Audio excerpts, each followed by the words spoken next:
And we are live. Hello, everybody, and welcome to Forever Rugby on Forever Sport for today's watch-along. It is the Sharks versus the Bulls in the preparation series. The final match for these two sides before the Rainbow Cup, which has been confirmed. Fixtures will begin on the 24th of April. We got that news today, which is very exciting because we've been waiting to hear what's going to happen with that tournament, stuff like that. But we do have confirmation that it will go ahead on the 24th of April, and this is the last, at this stage, the last opportunity for these teams to sort of play around with lineups and decide who their best starting lineup is and exactly what they want to do, and just try and sort of, I suppose, work towards your sort of final product, really, and in terms of your final 15, your tactics, your formation, exactly how you're going to play the game, really. In terms of the team lineups, let's go and have a look at what we've got today. Where are the people?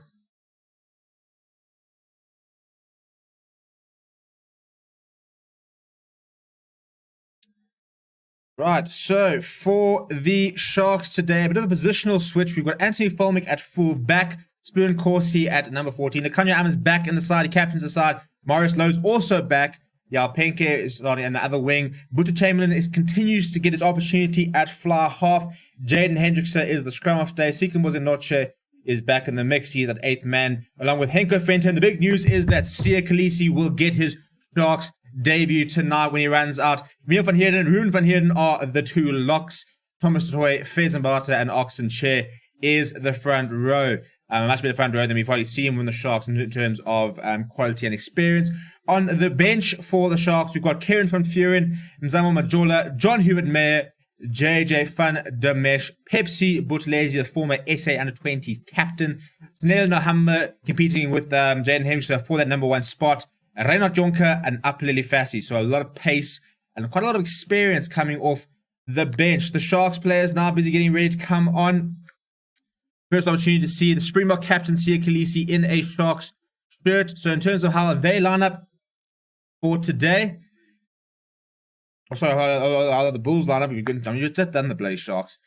So it's going to be Richard Creel, Madosh Tamwe, and Diego Apollos will be the outside backs for the Bulls. Marnus Porkita, David Kellerman are the two centers.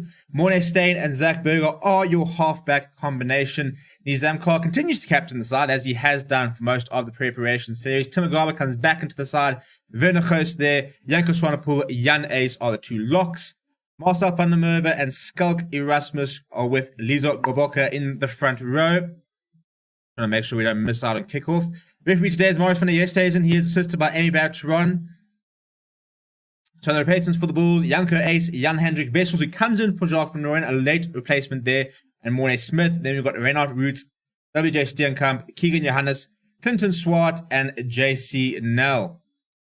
Kickoff is literally moments away. So last few opportunities. Give me your score predictions down below. The conditions are wet. Lots of water. So don't expect running rugby. It's going to be a tactical battle. I think the forwards are going to be very important.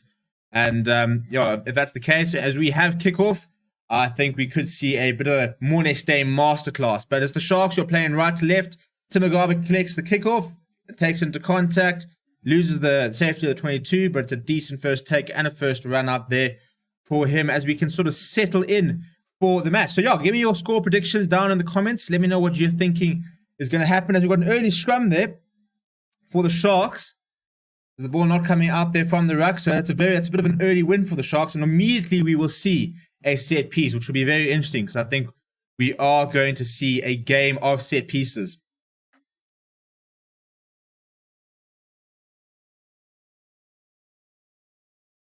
So the Bulls told to use it, and they didn't, and losing the possession there, and the Sharks will now put in the scrum. So that big Titanic front row battle that we kind of thought was going to be on, going to be the case, will be the case early on. So let's see who will take first blood. While we do that, I'm going to open myself a cold one and settle in. The pack weights, 865 for the Bulls, 855 for the Sharks. A little bit lightweight. And when you get to sort of international packs, you kind of sort of hit around the sort of 900 mark. And looks like a good hit there from the Sharks. They get a good shove there. Yep, they're dominating. The arm goes up. And they're going to use it. Jaden Hendrickson chips ahead. It's not a bad kick. It's been well read by Madosh Tambo, who kicks it out. So they'll go back for the penalty. So first blood to the Sharks. And now what do?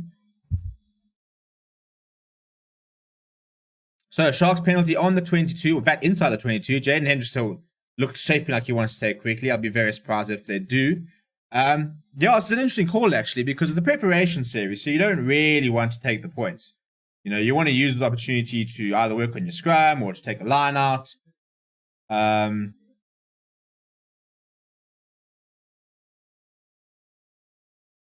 bit of consultations there. It looks like they're going to go for the line out. Okay, so that's interesting. The penalty is actually for the backline coming offside rather than the actual scrum, which the Sharks demolished. And they are going to kick into the corner. Butch Chamberlain does the honours. So the Sharks will have an early attacking line-out. Yeah, it's going to be a set-piece battle. It is horrible conditions there. The field is brown with mud. It is wet. They were sweeping the water off. Barter finds his jumper first time, and now they get up the maul. They've got a good early shove there. Moving it a little bit towards the side, but they've broken off. They've gone over, and it is try time. Sharks take first blood, and that took less than 3 minutes. The perfect start for the home side. Barter, the one who stands up, he found his jumper, and yeah, I mean, the Bulls didn't really manage to contest that. They had a bit of a shove early, but it kind of sort of just fell apart, and Barter suddenly just had nobody ahead of him. So yeah, that's a nice big boost for the Sharks early on. Obviously trying to take a bit of revenge from the Currie Cup final, where they were outplayed, to be honest. They just weren't quite good enough.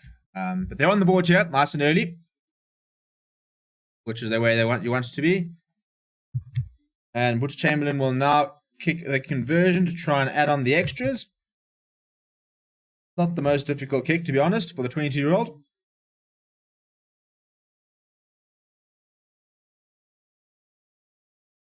Now, as I said, I had a feeling the Bulls are going to win, so I think that it's a reasonably strong pack, but it's also a very good Sharks pack, to be fair. And that's a very good kick. He adds the 2 extras, and Sharks move up to 7 points within the opening 4 minutes. So, yeah, I suppose we've had a first try, but do still get your predictions down in the comments. Let me know who you're backing, who you're supporting, where you're watching from. Please also do smash a like on the video. We're sitting on 3 likes. So let's see if we can get that up to 10 before half time. As Mornay Stain now gets into the ball into the Sharks half for the first time. And they've gone over the top. His own cast picked it up. I think it was a follow touch-up from Madosh Tambo who knocks it on. Otherwise, the Bulls warmers in there.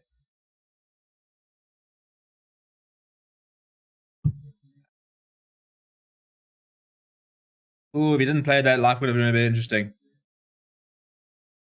So Sharks players went up and didn't manage to hold into the ball. Madosh Tambo, who was chasing pretty well, just knocking on as he tried to have a go at it. And so we'll resume with a Sharks scrum. Now an opportunity for the Bulls pack to try and reassert their dominance after getting completely out-scrummed in the first set piece there. Not something that Jake White will want to see. He loves dominating the set piece. That's a much more solid scrum there.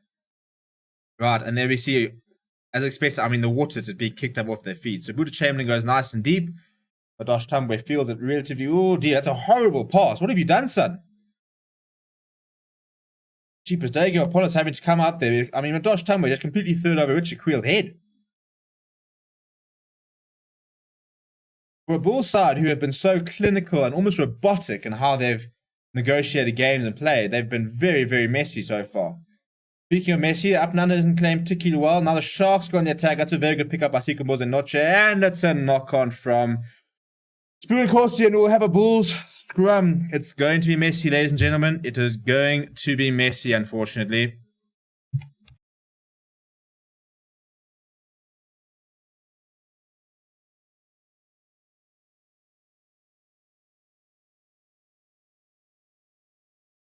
Yeah, I was a bit poor. I mean, it wasn't the best pass from Sikumboz and Noche. It sort of floated towards him as opposed to actually like passing it to him. But he definitely should have caught that. No, can't have too many excuses about that. And the Bulls will have their first put in. The second scrum was much better, much more even. probably what you kind of expected. I didn't really expect that the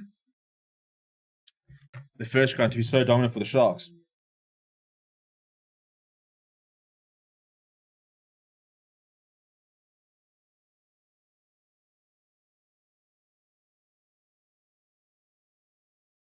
Right, so here we go. Scrum number 3 in the opening 6 minutes, and it will not be the last one. I think we're going to have a lot of scrums today. It's very, very wet. A good push there from the Sharks, and they're starting to dominate the Bulls. Bulls can't get out of that, and it's another penalty to the Sharks. Jaden Henshaw takes it quickly.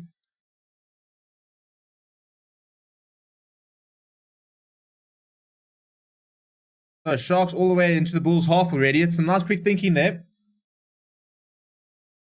That's a very good pick, Mayor van Khan.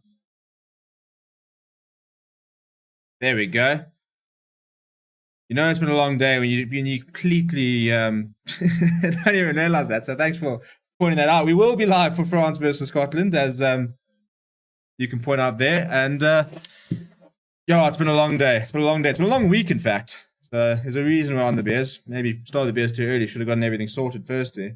But the Sharks have gotten all the way up to the Bulls' try line and then lost possession. So Mornay staying clears it, but it's a pretty ordinary kick, and Sharks will resume with a line out well within the Bulls' 22 meters.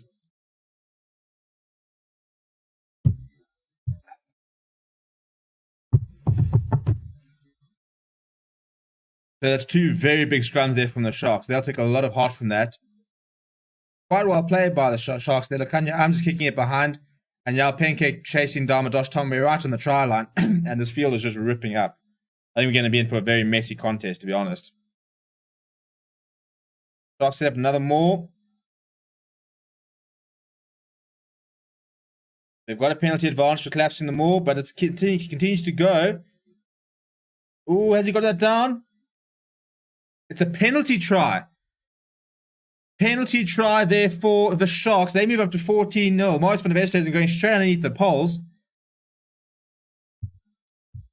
It looks like we're also going to get a yellow card. He's asking for a number. Mbate, he's off to the second, I think.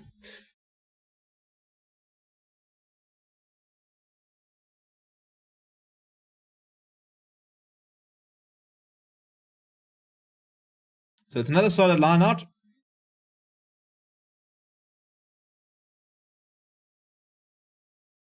And you can see there, Bulls number 5 just lying in the middle of the maul. Can't get himself out of there. That was the first advantage.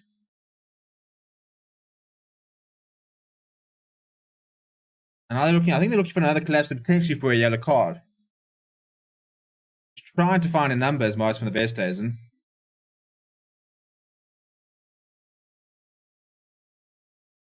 My main argument is, why did they not let the Pro 12 sides play each other? There was a problem with travel there. Hopefully it'll be a good competition. I don't know, to be honest. I didn't say I had much time to digest the whole Pro 14 Rainbow Cup fixtures. Very interesting sort of competition that we've got lined up there. We're still waiting on a...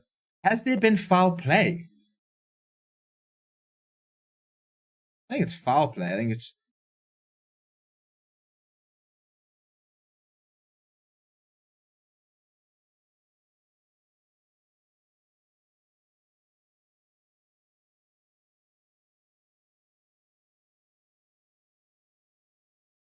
Okay, so we're going to have a card here. They were looking at potential foul play from a Sharks player from the sounds of it, because they said that there was a boot from a black player that was in and around. But it looks like it's going to be Skalka Rasmus who's going to be in the bin here. Yep, he is. I'm so bored of watching games with cards. Every single week, week in, week out, we are just seeing yellow cards. Am I the only one that's like noticing this? That it's like you can't watch a game without yellow cards. It's unbelievable. Oh, that's a knock on. That's a knock on. That's actually a very intelligent kickoff by Mornay Stain. He kept it very low, sort of drilled it towards the Sharks. The way conditions, straight through the Locks' hands, and I think it was Henko Fenter there who tried to pick it up from the bottom, or basically from the floor, and he knocked it on. So we're gonna have another scrum. So if you're a scrum fanatic, settle in. Get ready and enjoy, because we are going to see a lot of that today. So it's one table for the Rainbow Cup. I've seen the picture on Twitter. Yeah, I haven't done much sort of looking into the whole thing. Let me actually go and see if I can have a look there. We can chat about the Rainbow Cup. So I think it's going to be a very interesting competition. And I mean, look, format-wise, I think it's probably going to be quite messy in terms of the entire tournament. But it is just kind of like a pre-season tournament for the actual like original tournament. Yeah, it's all very odd, to be honest. Yes, yeah, I see what you mean here. So, gonna be another reset, by the way, another game. But just talking about the Pro 14 Rainbow Cup, which has just been announced. The fixtures have been announced literally this morning. So it's one big table. 16 teams. The 2 teams will play in the final. So, I mean, it's going to be 6 rounds. So you're only going to play 6 teams out of the 6. You're going to play 6 out of possible 15 players, and then top 2 teams go into the final. A bit of a strange format. When they first announced it, I thought it was going to be 2 tables. It was going to be a case of playing. I'm pretty sure it was supposed to be, Pretty sure it's supposed to be a case of playing. So 2 teams of 8. You're going to play 7 rounds, and then it was going to be a final, top 2 teams. We've got a short-time penalty here for the Bulls. Much better scrum from them. And it's taken quickly by Zach Berger. Now Kellerman takes it up, but it looks like it's been stolen there. Is that Jaden Hendricks that's stolen? It is, Yeah, there's so much water on this field. This is like the World Cup. A 95, where there was that much water? I tell you, it's not far off. Oh, hang on. This is some very good handling by the Sharks there. Oh, that's so good. Is that forward? No, Khaleesi hangs on. Attempted steal. That's playing the ball on the ground. Surely, yeah. Cheaper is very frantic. Yeah, we had one way to the other. And now tapping good. Do these guys want to rest a little bit? I don't know if Zach Berger realizes he's got a man in the bin.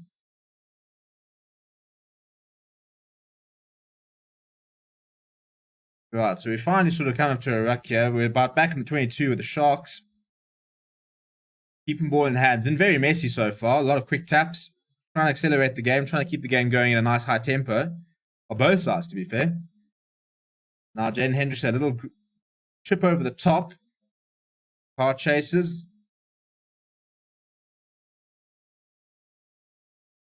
No bad kick. Stays in. Yao Pinker cleans up.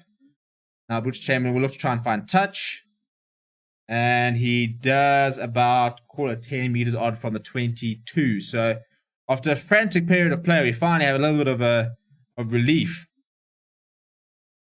I mean, we've been at both trial lines. We've seen 2 trials already from the Sharks. This game is at everything so far. We've got a yellow card in the blooming bin as usual. Every single game you watch, there's a yellow card. Let's see what Jake White has to say.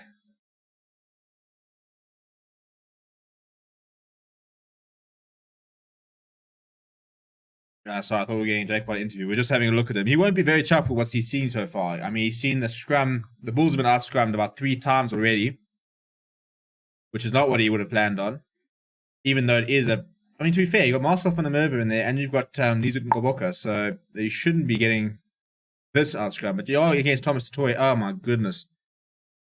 So it's a decent line-out, and then the ball, I think it's from Zach Berger, just goes to nobody. Morne Steyn cleans up. This has been horrible from the Bulls early on. Conditions haven't helped, but they really have been poor and sloppy, to be honest.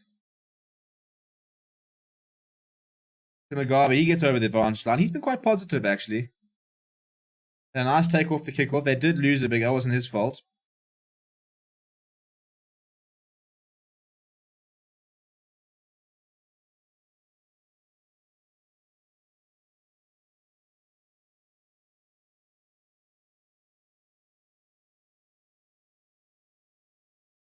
And Morne Steyn decides to try and turn him. He's going to kick towards the corner. It's straight down the throat of Yao Pinker, who loses 22, so he can't kick it under touch. That's a bit of a nothing kick. Chips it back to Morne Steyn. He puts it up in the air. That's Creel that's chasing. Creel, that's a fantastic take. And he's on his feet, looking for support. There's nobody around him, though. Support eventually arrives. Bulls manage to get themselves back into the Sharks' half. Oh, that's a good line. And he's made the pass. Oh, that's fantastic hands. Well played, Diego Apollos. Nizam Carr is the man that goes over.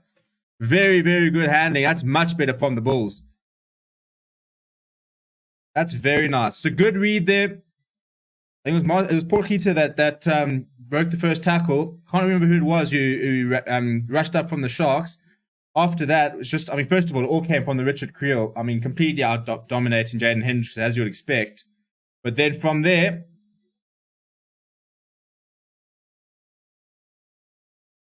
okay, so Sia Khaleesi running, almost trying to go for the intercept there.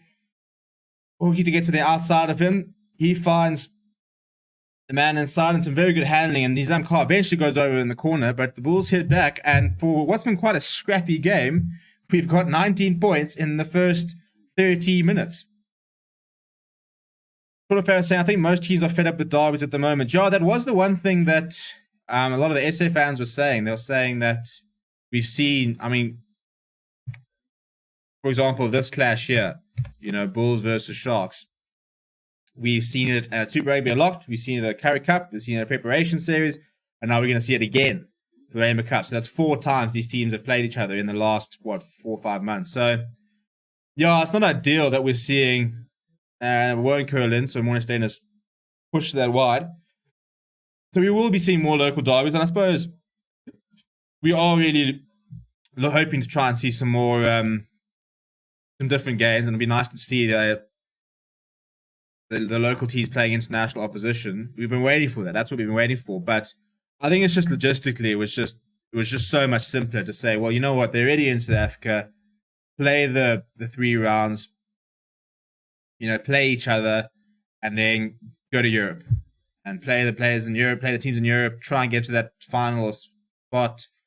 Create a bit of a bubble for 3 weeks. So I think it's just logistics with the reason behind it. But I do agree, it is a bit boring watching all the derbies.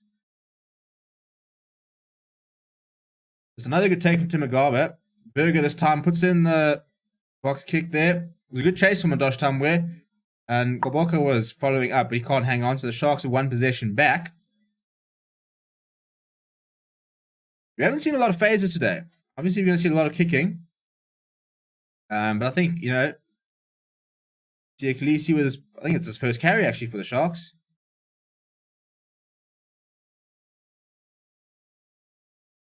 Now Thomas Toy, he'll take a couple of plays to slow him down.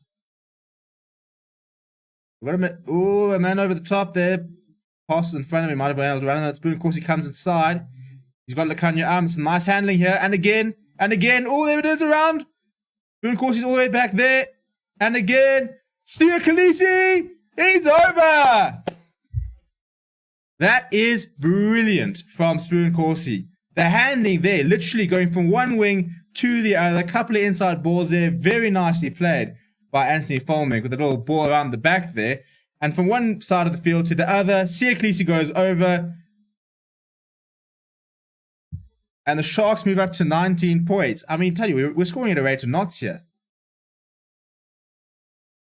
See, Spoon Corsey comes inside here, asks players to keep outside him. 1, 2, 3, another offload, 4 offloads, 5 offloads. And look, Spoon Corsey's come all the way there. He literally draws in 4 Bulls players. Out wide to Khaleesi. He backs himself. There are 2 players that have come on to tackle him, but they can't stop him. It's brilliant by Spoon Corsey. Delays the pass just so slightly. Madosh Tambwe and Morning Stain coming across, but you're not going to stop Sia Khaleesi at full flight from there. He gets over. The perfect start to his Sharks career.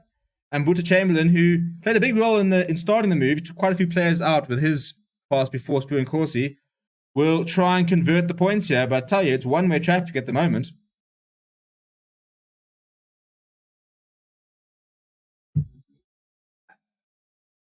Everyone starts this to the right and just try and curl it in. He starts down the middle and it curls to the left. So he won't get that one. So 19 points to 5.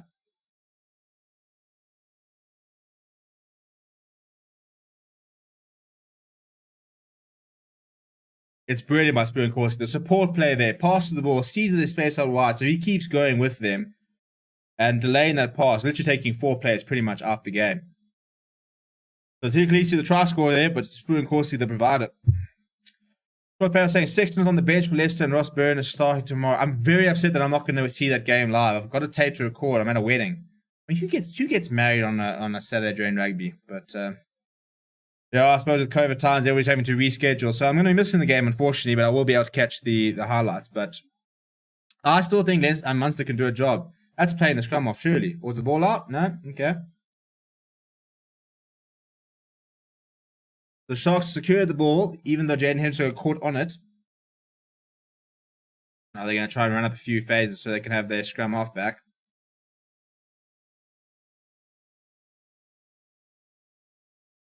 Now Chamberlain tries a bit of a cross kick there, which will obviously stay in, so it's not going to roll very far. And Spoon, of course, has completely missed that. But a tech is there from Lakanya, in the middle of a cheeky first touch before he picks it up.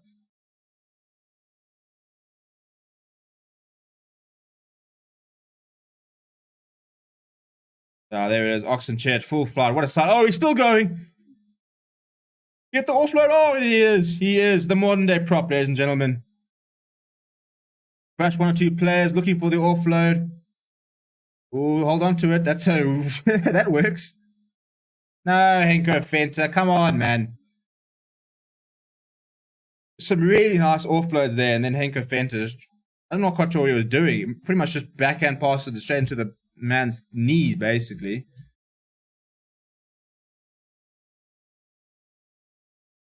I tell you, this is not pretty watching, but it's entertaining, I must admit. It's very entertaining there. Spear, of course, he completely misses it. Mornay staying, going for it. A bit of a tap to the side there from Lakanya. This is a great run by Oxen Chair. Shrugs off one, shrugs off two, gets his hands free, pops up. Bezenbarte, nice carrying up, and then yeah, I mean, Henke fans, just take the contact. I'm all for fancy offloads and a couple of chicken wing passes, but just take the contact when the pass is not on. Right, so we have another scrum here. 19 points to 5. I don't think I would have predicted this scoreline at this stage of the game. We're scoring at more than a point a minute. So we could be in for quite a high-scoring game, despite the awful, and I do mean awful, conditions at Kings Park. So, yeah, let me know what you think of this first 19 minutes. I'm slightly behind the clock because they keep stopping it. I don't know why.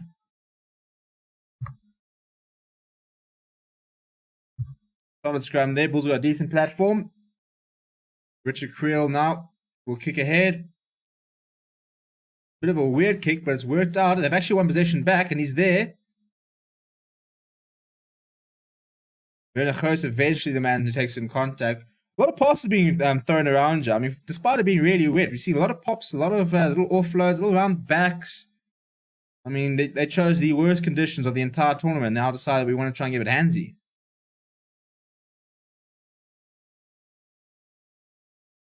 But Bulls have got possession. They're inside their own half, though, so they need to try and find someone to get over the advantage line. I think we're about to see another kick there. Yeah, Mornay Stain goes high.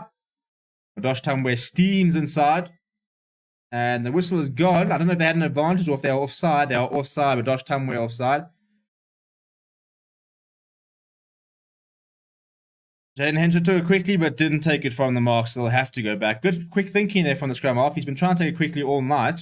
I like Jaden Henderson. I'll tell you what, if it was the Rainbow Cup final tomorrow and the Sharks were in it, I would genuinely start Jaden Henderson on the Humber. I think he's a fantastic player.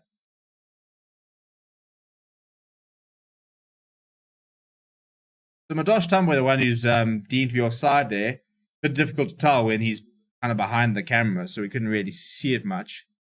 But Sharks will have another opportunity to set up a line out. Chamberlain finds touch. I think it's inside the 22, actually. He's actually had a very solid start to the game. I'm a bit surprised we haven't seen more of Monty Liebach. But Butch Chamberlain's had a bit of a run out so far. He's been pretty solid, to be honest. Please do smash like a video if you haven't already. We're sitting on 5. I'd love to get up to 10 by the end of the half. It'll be really cool. Sharks win the line out. Bezenbarte gets to the back there. This time, we're going to offload Marius Lowe's through the first tackle, through the second tackle. I mean, that is such poor defending. The Sharks are over, but that is criminal. Jake White will be fuming with that. I mean, they just waltzed through there. I mean, they pretty much just stand aside and said, yep, next. Thank you very much. They were expecting the drive. Went down. Bezenbarte peeled off almost immediately. Squared up. Morris low there. Warner staying calm. Doesn't quite make the tackle. Or he doesn't make the tackle at all, to be honest. Yeah, shrugs it off. Another one there from... Yeah, that's a poor tackle from... I mean, that's 3 missed tackles in that one. It's just... I mean, it's enterprising for the Sharks. They've changed it up a little bit, but I mean that's poor defending. I mean, 3 defenders. He beat 3 defenders, and let's be honest. Marius Lowe is not Jonah Lomu. He's not can't be that hard to tackle. He had work to do there. That's just poor defending. Jake White will be fuming with that. Far, far, far too easy. Sharks move up to 24-5, and we are still outscoring the clock at the moment. Bulls with the man in the bin. We do have to remember this. Well, I think that they're pretty much back now.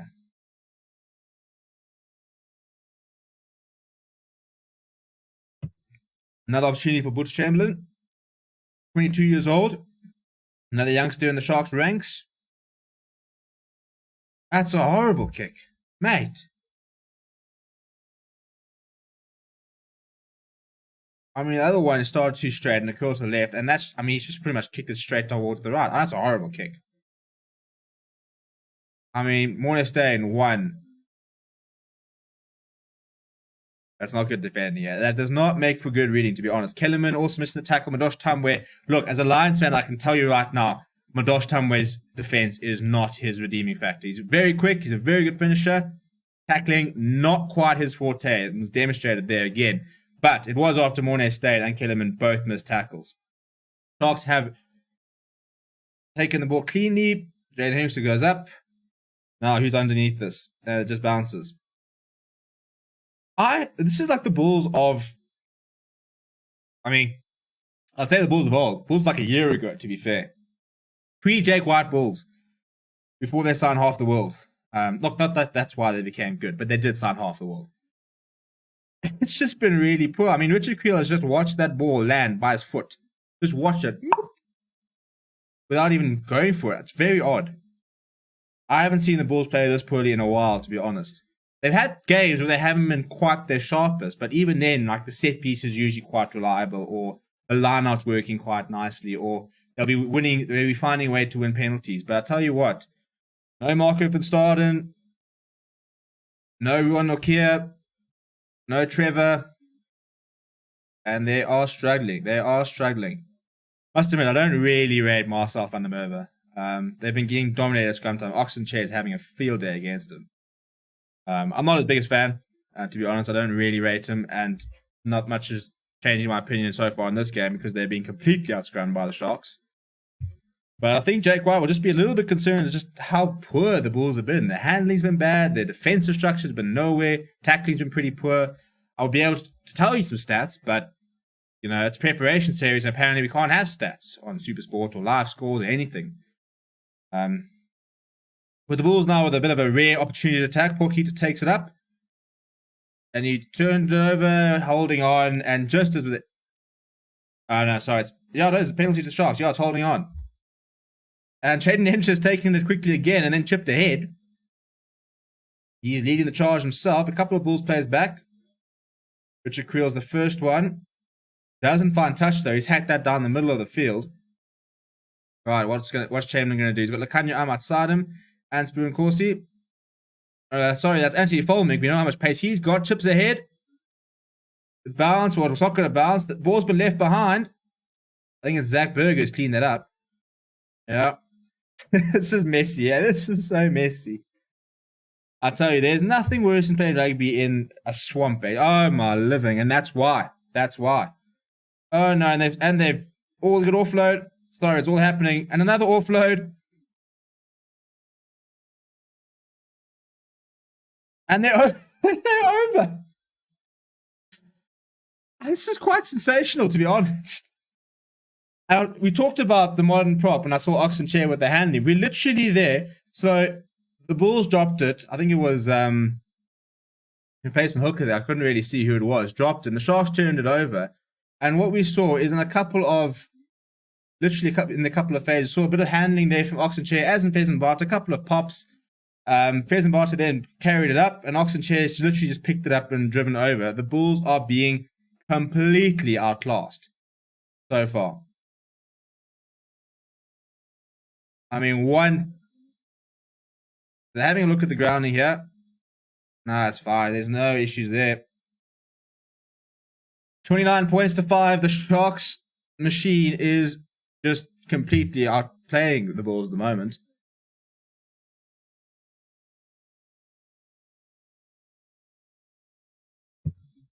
Right, Butch Chamberlain hopefully will be able to get this one. It's a little bit of an easier kick.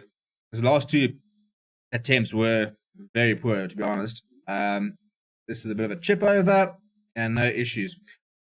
Corner Farrell saying they have to get used to the weather like that when they go to Europe. We can have heavy rain, strong winds. I tell you what, to be fair, it looks like the two teams are playing in two different conditions because the Sharks have had some very, very deft handling, and the Bulls, who for me would have been more suited to these conditions, have been poor.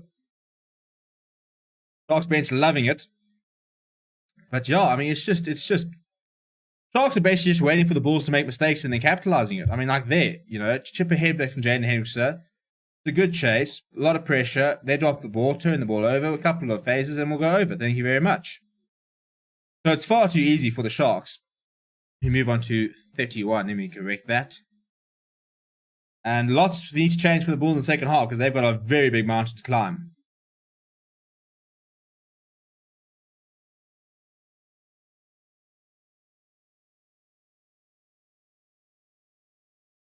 Right, so Bulls are in possession here. They're inside the Sharks' territory, so now a chance.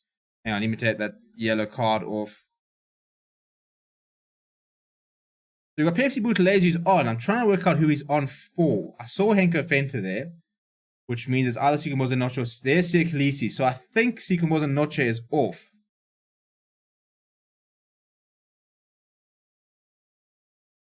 I don't know what the issue is. I'll try and see if I can find it on Twitter or something. But Sikomoza Noche is off the field from the looks of it. And PFC Buthelezi is on to replace him. Skalkirassis is back from the bin. And the Bulls have been driven back to the halfway line. So Zach Berger. Skalk Berger. Wouldn't that be a thrill? He goes up and that's dropped by Anthony Folmink. And Butch Chamberlain is the one that cleans up. He's actually been very good this half. Goalkeeping has been pretty terrible, but all-around play has been pretty solid. Jaden Henson now with the box kick. He's been very good.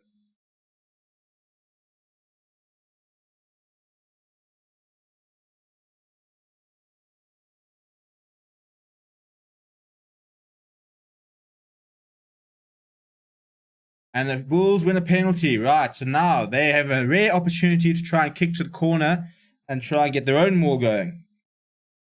Because they have got a 26-point deficit to try and catch up.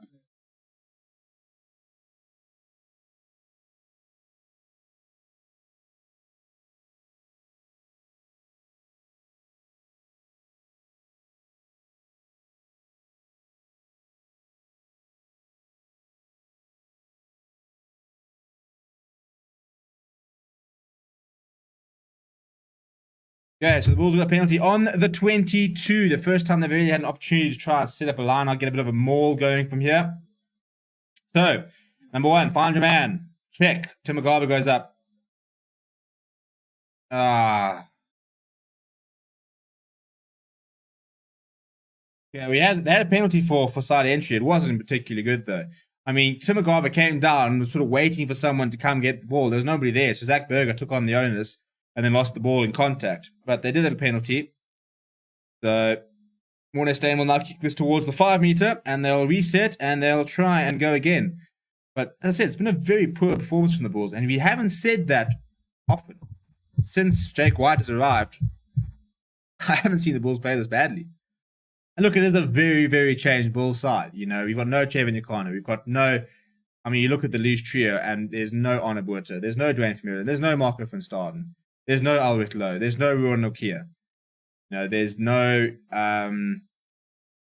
Ambrose Papier. There's no Cornel Hendricks. There's no Steban Gans. There's no Stravina Jakobs. But that's a lot of those are injuries as well. That's why they're not playing. So they do need to try and sort of work out how they're going to do that. And the Sharks have done very well here to collapse that more legally. And they've stolen the ball. So, yeah, as has been the case the entire game, every single time the Bulls get an opportunity, the Sharks turn it over. Now they're going to run it from their own 22. That's not a great pass to Anthony Folmink. He takes it up himself. Support does arrive.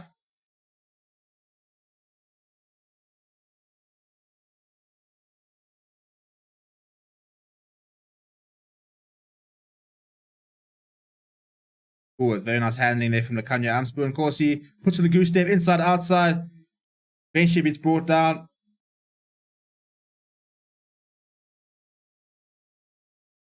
There's an advantage there from the Sharks for offside. It really is one-way traffic. Chamberlain, Henker Finch takes it up. Oh, I think it's Thomas Toy, actually.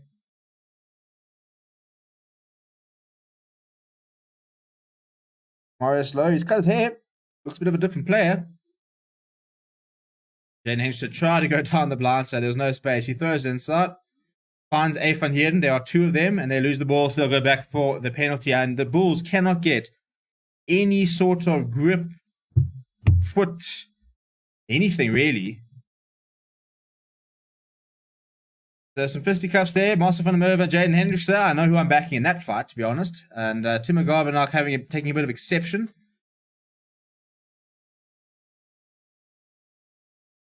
But it eventually all calms down. Right, let's see what Jake has to say.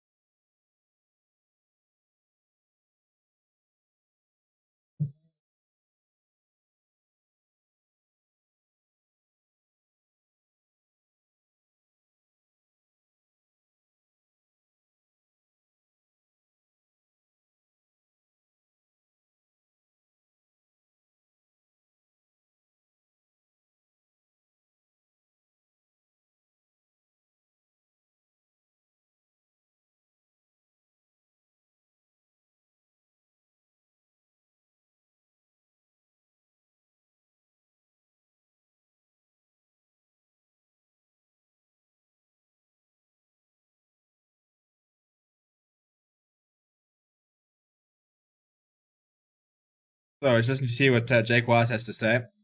Sharks have won a penalty and they've got themselves all the way up to about... Oh, that's balking, isn't it? Yeah. The turnover ball.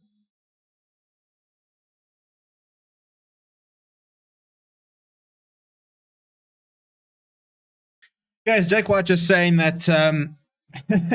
basically trying to imply that he's playing his B team versus the Sharks A team. Which is fairly close. Look, I think for the Sharks, they're still bringing in... I mean, he said two... Yeah, I mean, it's clearly balking there from Fez and Bate, so it's a short time for the Bulls. They get themselves out of trouble. But I think if you're looking at the Sharks side, you're going to have... Look, we don't know who their starting hooker is. So Fez and Bate, yeah, you can go with that. But probably have Hiron Andrews coming in, or JJ van der Mesht. You've still got Curran Bosch coming in, and Apelele Fassi. But apart from that, it pretty much is their first team. I think it is their first choice loose trio. And for the Bulls, a lot of second stringers. You know, none of this loose trio. If you look at the Bulls' loose trio today, maybe Nizam Khan makes the bench. But even then, I don't think so. Because you're probably going to sort of see Albert Lowe, Marcel Coetzee, Dwayne Vermeulen. I mean, Marcus Starton's still there for a little bit. You'll still have Jacques Van Rooyen coming in. Trevor Nyakani is going to come in. You've got Ruan Nokia is going to come in. Emerson Pierre is going to come in. Ideally, you want to have Ravina Jacobs and Curtis Arendse if they can get him back into the setup. Cornel Hendricks, Stefan Gans, David Creel. So it is very much a second string Bulls side. So you can understand the dominance, I suppose. And that's kind of what Jake White said. He said it's been a good game. He said he's impressed with the handling. And he said that as a Shark supporter, you'd be very happy, which I'm sure they are. So if you are a Shark supporter, let me know how you're feeling. We've got a bit of time off here.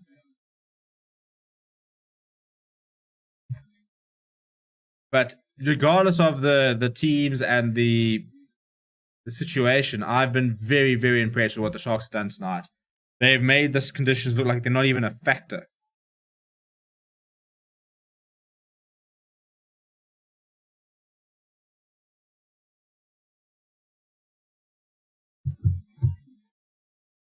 All right, so we've got another scrum here. Inside the Bulls' territory, it's a Shark scrum. And they've got ascendancy from the looks of it again. Yeah, it all comes apart. Dan Henshaw takes it before he gets the penalty advantage. Of course, takes it up.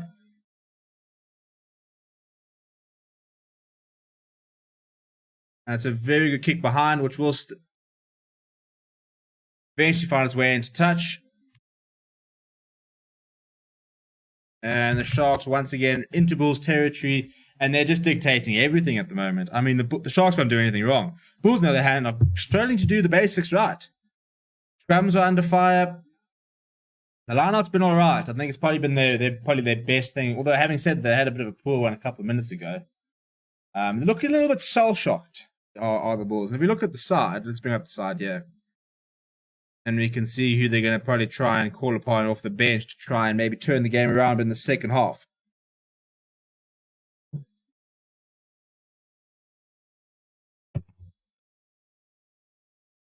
Time off there. Time's back on. Time's back off.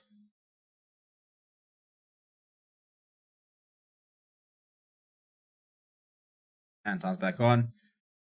And the Bulls, that line goes to the back. They eventually retain it, but it's not a clean line out. So I'll tell you, it really isn't going well for the Bulls at the moment at all. But they do gain possession. Just want to wait till they have a look at the bench and see what we could be seeing in the second half from the Bulls. But first thing first, I think we will probably see a replacement. I reckon we might see Mornay Smith come on. Even him. I don't know. So you've got Janke Ace, Jan Hendrik Vester, Mornay Smith. That's how you can try and fix that scrum battle. Those are your replacement props. Renard Roots, WJ Steenkamp. Not a lot of experience in the lock and flank. And then Keegan Johannes, Clinton Swart, and JC Nell. So to be honest, whilst the Bulls have been very poor, as Marcel van der Merwe cleans out another line out. Oh, but Razan Cars found a bit of a gap. There's not much on the bench that could really come to the Bulls' saviour. So I think as a Bulls supporter, you've got a long 45 minutes ahead.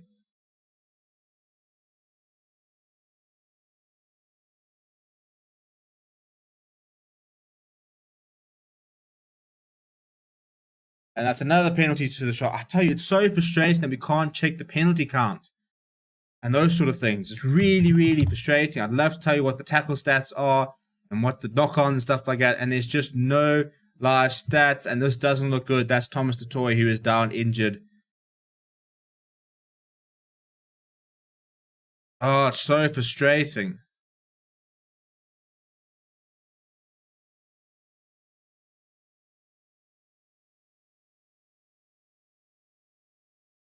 Try not to grimace when you sip the beer. How's it, Jeff? Yeah, I know it's just a bit warm, to be honest. I forgot to put them in the fridge. They're kind of in a cooler box with a bit of ice. So this is the first one out. It's a little bit warm. But it's beer. Beer is beer. Hope you're well.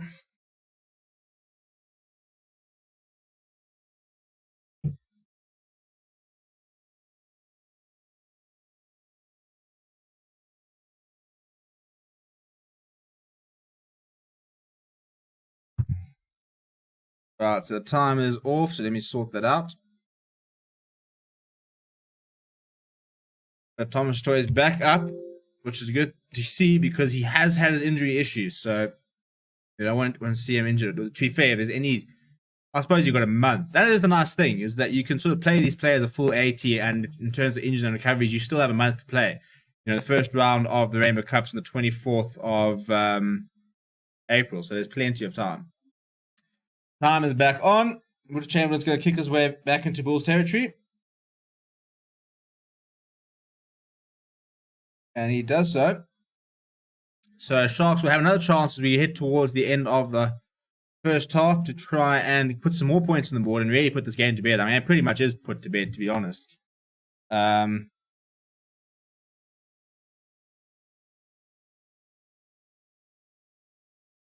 But yeah, to continue putting the Bulls to the sword, really.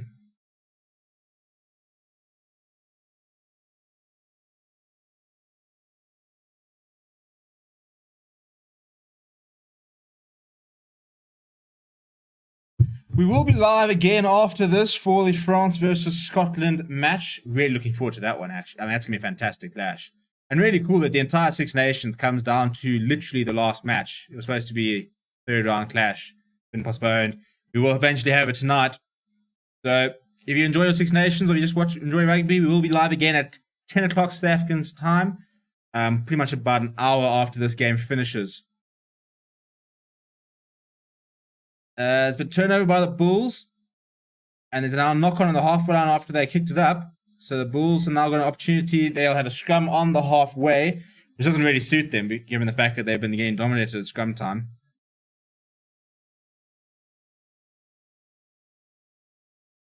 But yeah, I mean, 37 minutes in.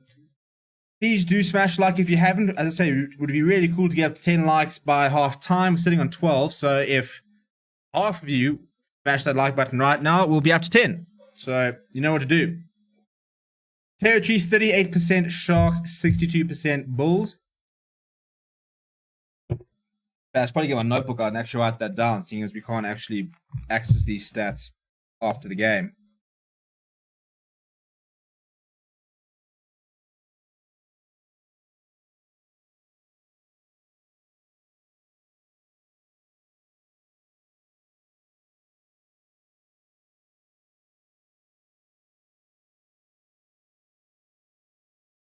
Oh, hang on. Anthony Polmix now bursts through. Does he have the pace? Does he have the pace? No, Madosh Tambwe does chase him down. That's actually brilliant by Madosh Tambwe, and I think he's going to win a penalty. No. They've recycled it. Can they go wide? Can they go wide? Mugabe comes off his line. Buon Corsi, one-on-one. Brilliant defending. Diego Apollos, very well done, mate. There's a penalty. They're going back for the penalty, but that's fantastic defending by Diego Apollos. And it's a great break by Anthony Folmink. Madosh Tambwe chases them down. They try to go wide. Spoon Corsi sized up Diego Apollos, but he was up to the job. Managed to force him into touch. And they'll go back for the penalty in the last 2 minutes. Looks like they're going to go for a quick tap here, actually. They do go for a quick tap. Oh, they're going to start a move. Oh, it's like the box. It's like the move. We've all seen Chasing the Sun, and, well, the box do it a lot better, to be honest. They try to set up more. Didn't work. They knocked the ball on. And the Bulls... It's really comical. They had a knock-on advantage. They tried to run it out. Mornay, a bit of a hospital pass to Richard Creel, has been absolutely nailed, dropping the ball in the process. They're going to come back on for the knock-on.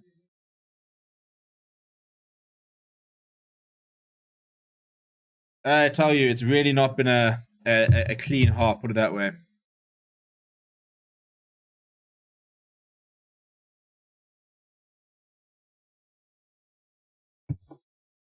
So it's Porky to the man that got hit and touch.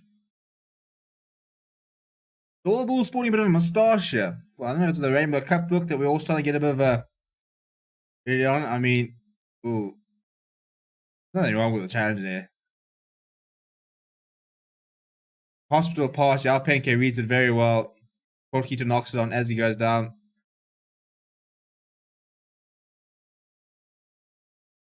So we're having a look at it. If it's a... Ooh, I suppose it is shoulder to neck. Which 10 years ago, I don't even think they're looking at. But now, we're very quick to look at this here.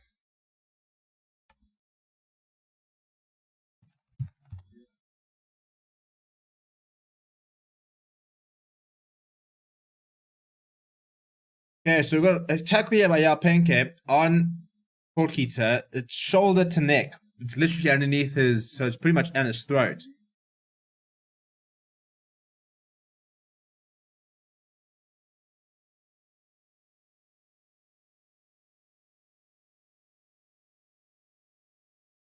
They're saying it's a low degree of force. They're saying there's a mitigating factor. The fact that he hits them on the shoulder as well.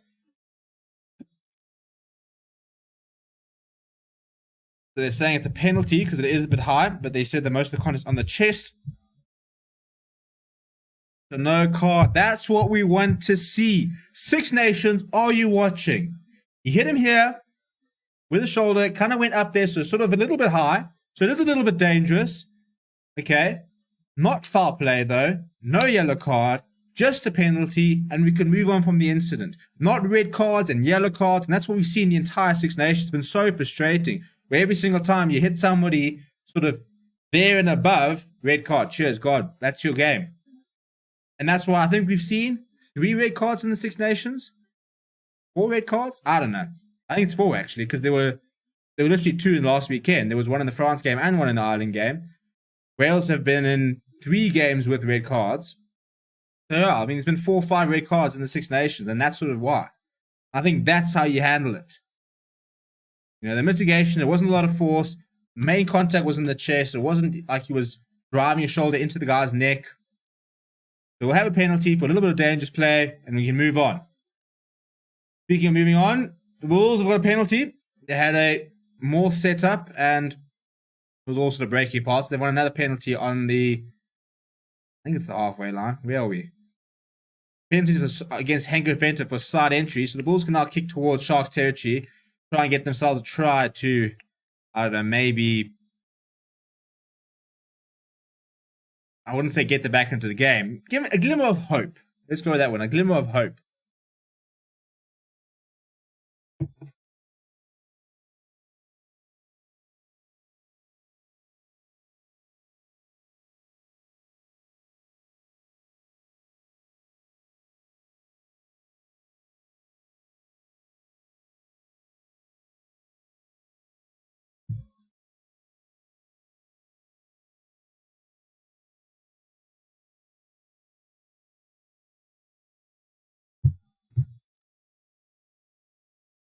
The Sharks turned it over. They kicked into touch, and they'll go into half time.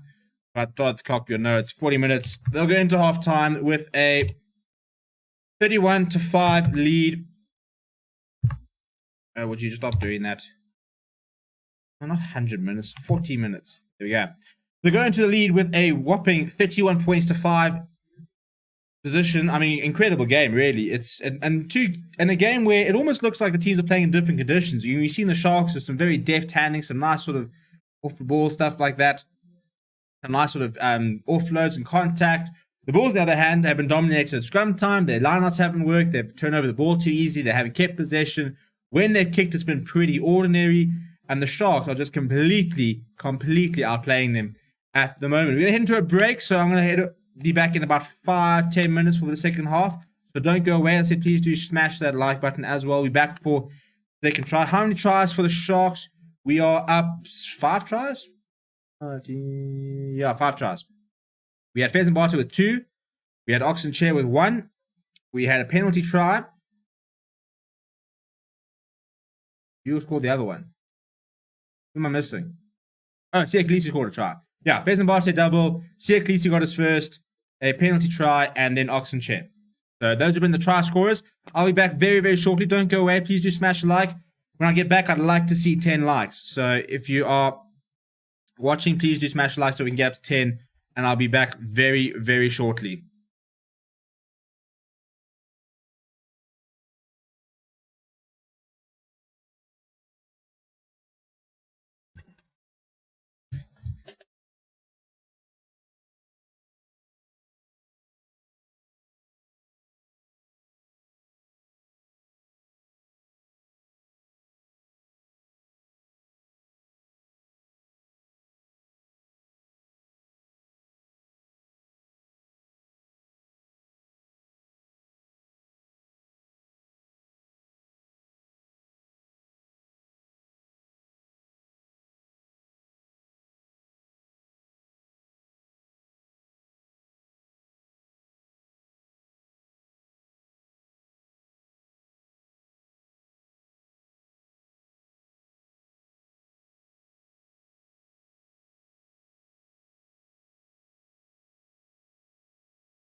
And we are back. The players are out on the field and we're almost ready for the start of the second half.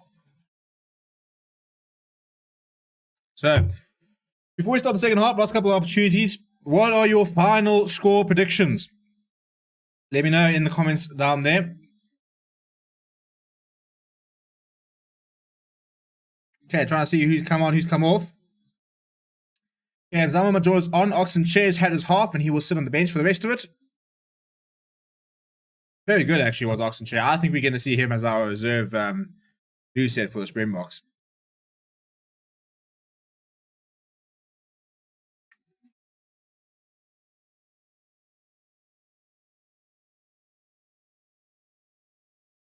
Oh, there we go. One beer down. Ooh. Trying to decide if I leave the... I've got 2 beers left. I criminally undercated for tonight. I think I'm going to actually leave them for the Six Nations game. Yeah, I think that's probably the idea. Right, so we've got Bulls now playing right to left. Sharks left to right, obviously. Hey, we're up to 11 likes. Thank you very much. Everybody who smashed the like. So, right, time on. So if you haven't already, please do smash a like. Bulls have kicked off. They're playing right to left. And Ruben van Heerden goes up, takes it well. And I think he's on the 22s. I don't know if they have the option of kicking out in the full, yeah. But they want a penalty, so they've got the option to kick absolutely anywhere. Penalty count has been a problem for the Bulls. I believe it was 7 penalties at half time.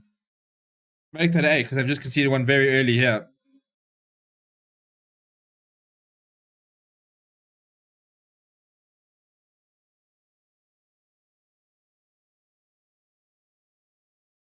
So Sharks, and so far, just sort of picked up where they left off. It's pretty poor by the Bulls to commit that sort of penalty early, but needless. But discipline has been the issue the entire game, and that continues to plague them early on in the second half here.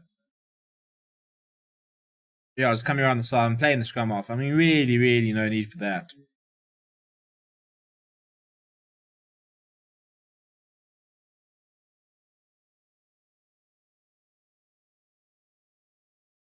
Another good lineup from the Sharks.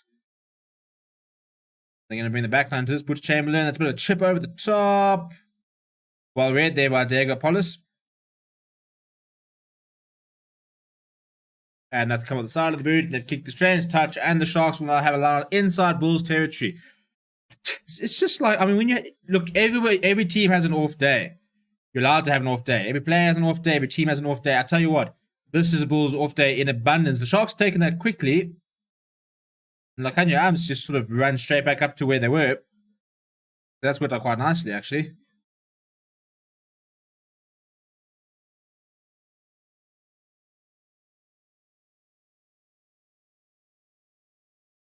So Sharks right back on the attack, picking up when they left off in the first half. Nice hands there, Thomas the Toy. But it's been ripped in the tackle, and as they say that, it gets knocked on as they try to go out wide. That kind of just sums up the Bulls' match the entire time. Ripped in the tackle, a nice opportunity to try and counter-attack. Literally first pass from that, and it spilled forward. Taking his eyes off the ball. It was in the breadbasket, took his eyes off the ball, dropped it, and we'll start with another scrum.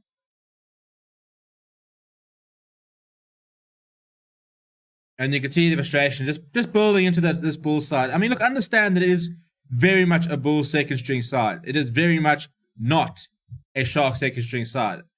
Sharks-wise, you've got Currie Cup comes in, Apalele Fassi comes in. That's pretty much your starting Sharks backline. Maybe not sitting in the Humber for Jaden Hendrickson, but I feel like they're pretty interchangeable at the moment. In the pack, Oxen, Che, Thomas, Toy. Look, Faze and Bartek could very well be a starting hooker. We don't know. Dan Just is injured. You've got Kieran van Vuuren, who will get some time off the bench, we have no doubt. Locks-wise, Ruben van Heerden is very solid, so I think he probably partners either JJ van der Mesht or Hiron Andrews. And then Blues trio, it's Henke Venter, Siya Kolisi, Sika Mozanoche. I don't see that changing. So I think we are seeing pretty much a first choice Shark side. Bar maybe 2-3 players. This Bulls side, however, You're getting 2 new locks. You're getting a whole new lease trio. You're getting a new scrum off.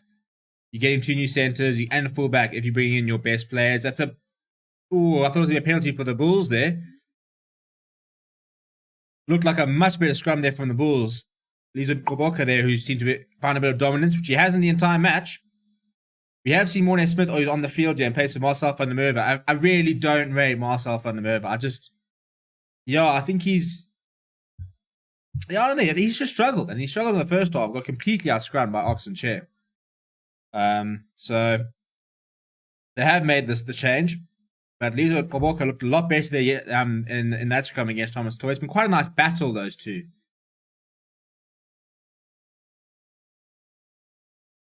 So we've got the same battle in Koboka versus Thomas Toy, and then a new battle in Morne Smith versus Mzamo Majola.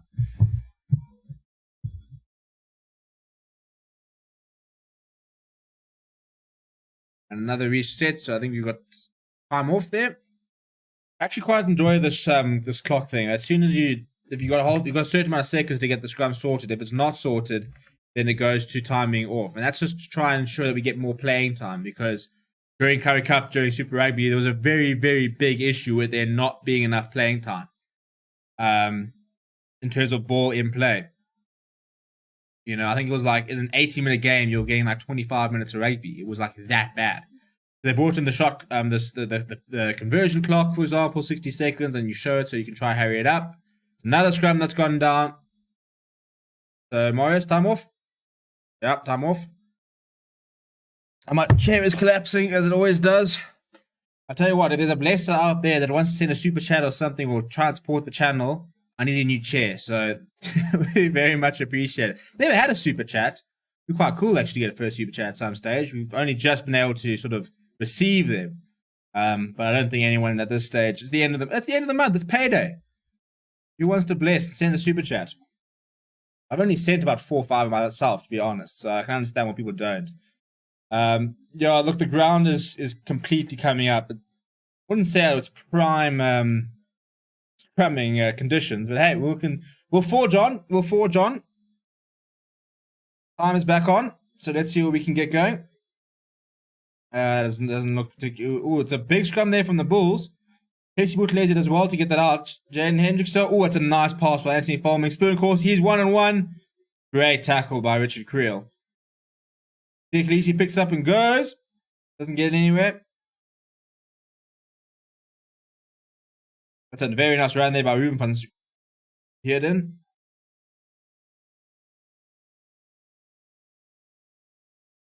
Hendricks are making a call there to get some forwards in to come pick up and go. I tell you what, I said a lot about this in the first half, and it might sound a bit repetitive, but what I really like about Jaden Hendricks is how well he manages the game. He's very, very vocal. He's telling everybody what he wants, what we should be doing. Everybody's very sort of aware as they go out wide. Oh, that's a forward pass. Trying to go out wide there to Lakanya. He throws a forward pass. So we start with the scrum. I tell you what, the scrums seem to have shifted in terms of momentum. In the first half, it was all the Sharks. And I think since Oxen Chair's gone on, it's a fantastic little move there. Good covering there by Richard Creel. He gets on the outside. He's 1-on-1 against Spoon Corsi. Spoon Corsi runs right at him, and Richard Creel is equal to the task. Much was Porkita there, 1-on-1 Lakanya. But yeah, I think since Oxen Chair's gone off, we are seeing a much better scrum performance from the Bulls. It looks like Lizo Koboka is starting to have a bit of joy up against Thomas the Toy.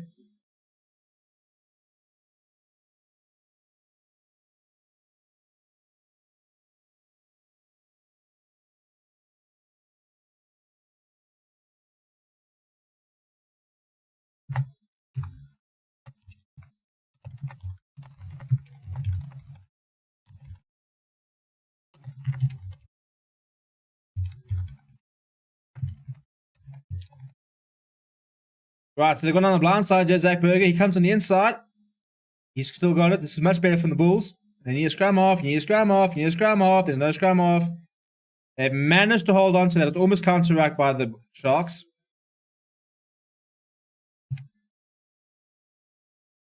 And it's turned over from the Sharks again. So that's been like the entire game. A nice opportunity from the Bulls, and then they turn over the ball. Now Diego Potts cleans up. He puts it to the boot. That's landing in the middle of nowhere, to be honest. Chamberlain is tracked back. He's got the safety of 22. He will find touch in and around the halfway line. And it's just not happening for the Bulls tonight. You know, a nice little break there from Zach Berger. Managed to keep in touch, but then there was no scrum off and nobody was willing to take that ball out. And as a result, the Sharks turn over another ball. They kicked him behind, and look at the Bulls line out. But they lost all the territory. So now, a nice little break here from Zach Berger.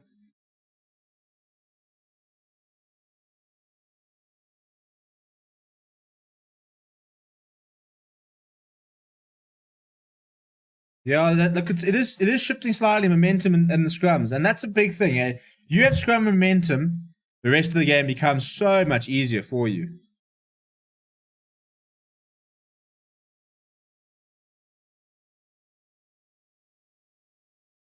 It would help if I actually showed you what the timer was. Apologies for that.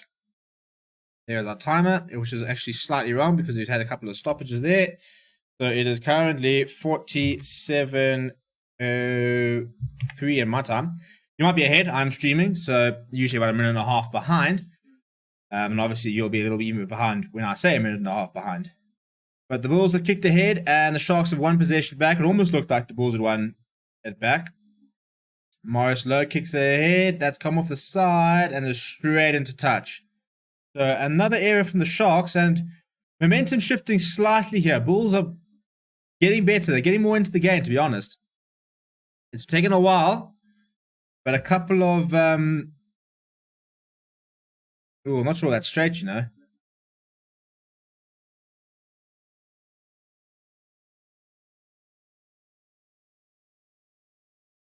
Okay, so the Bulls are going to line up now inside Sharks territory, which they haven't had too many of.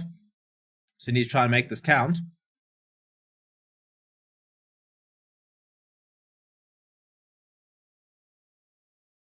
Right, so task 1 is to find your jumper, which has been done. They're not going to set up more. They're going to bring the back line into this. And Kellerman makes some yards. He's still going. He's broken through. He's got support. This will be a try. There's nobody ahead of him. Bulls hit back through Kellerman. Very well played, sir. Good on you. Shrugs off a tackle. Looks up. There was nobody ahead of him. Put on the afterburn as he runs through. And the Bulls take first blood in the second half. Are we going to see a comeback? I think it's unlikely. But, yeah. Darby Kellerman, take the ball, mate.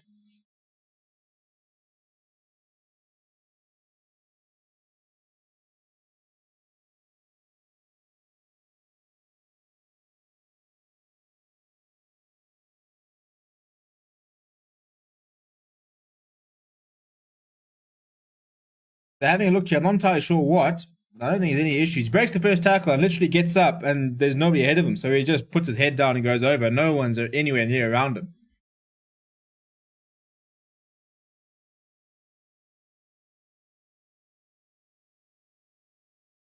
So Morningstain will try and add the extras. He does. That's an extra 2 points there. Shauna Farrell saying a long way off from a comeback. I might be wrong. It is a very, very long way away from a comeback. But the first comeback has to start somewhere, and they've got the first points in the second half, and they're done within the first 10 minutes.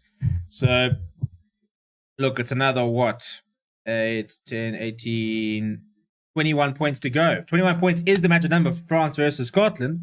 Write that down. France have to beat Scotland by 21 points and win a bonus point to win the Six Nations later. But in this game, 21 points is what the Bulls need to try and find in order to get themselves back within the Sharks' territory. Khaleesi is off.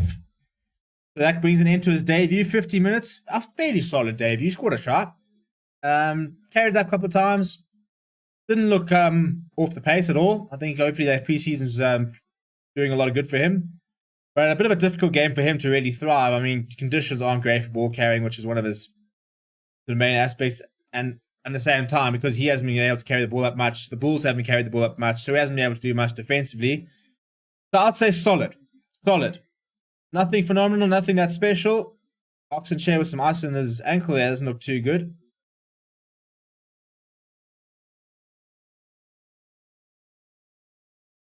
So nice, but good to see the Springbok captain in his new side, scoring a try. playing some rugby. And also, I think the nice thing is him not being captain and just taking a little bit of focus away from him. Just let him play his rugby. Let him play his rugby. Let him get back up to form. So when it comes to the British and Irish Lions, he's in that side. He's playing well. He can captain it. We can stop worrying about that. So, are we going to see JJ van der Mesht on the flank here? Because that has been the substitution. Pepsi Buthelezi is obviously already on. So, Forsigan was a Noche, which is obviously an injury enforced. Sharks have got an advantage here. They are inside Bulls territory. Oh my goodness, Marius Lowe. Yeah, Marius Lowe knocks it on. Not the best moment of his career, but it is an advantage. So he'll go back on. Jaden Henderson desperate to take that quickly, and that Marius van der Mesht isn't taking a while to get to the mark. This is a very nice position for the Sharks, just to pop it into the corner, and they'll have another go from the line out. So Butch Chamberlain lines it up. We've got 28 minutes left in the game, so a lot of work for the Bulls to do if they were to try and get anything out of this game. He's car stretching there, so maybe a bit of cramp creeping into his game, which would be weird because he's played a lot of rugby in the last couple of weeks, so he should be relatively fit.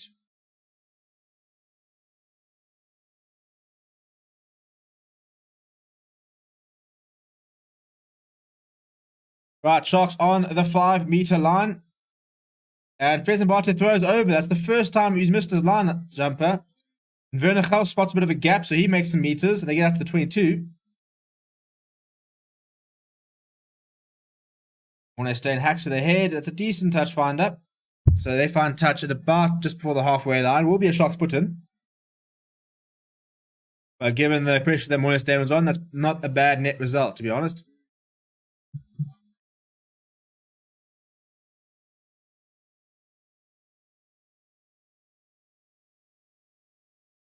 And they've lost the line again. It's been hacked forward there by Tim Agaba. Oh, it's very messy. It's very messy. Marius Lowe cleans up. He's got Bulls players all over him.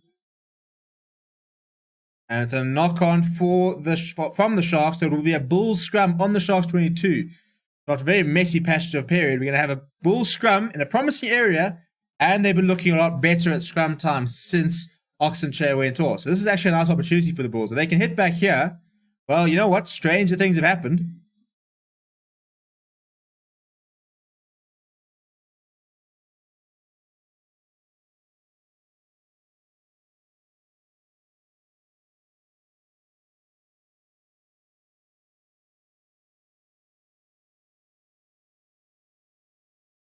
We're going to hear from Oxenchair now.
Very good point, actually. Oxenchair obviously having played a lot of his rugby for the Cheetahs. He's played in the Pro 14, and he was saying that he's played a lot of rugby in wet conditions.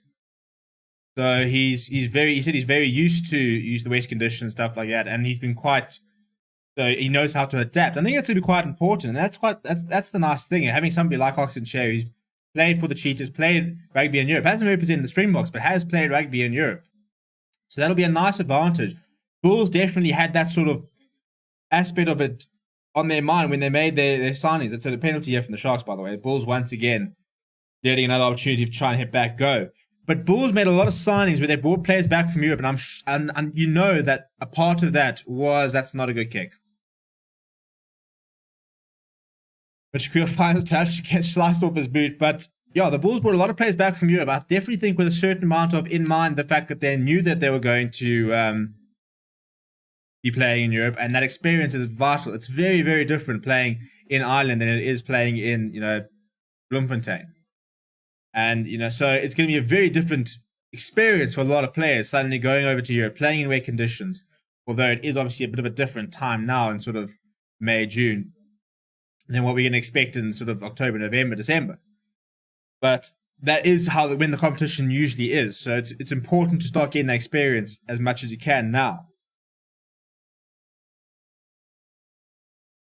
Right, Kieran from Furin is on for Fezambata. It was a good game for Fezambata. I think he made his case for starting hooker quite well.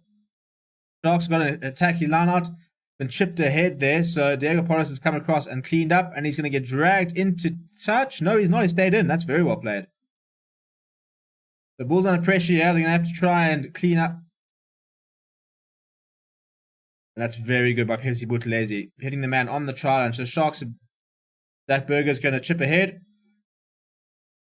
He does find touch, but the Sharks don't take it quickly. So Sharks will have a line out just outside the 22.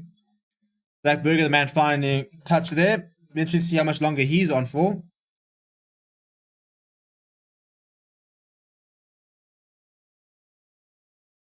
Bit of a late hit there by Lakanya. Completely accidental.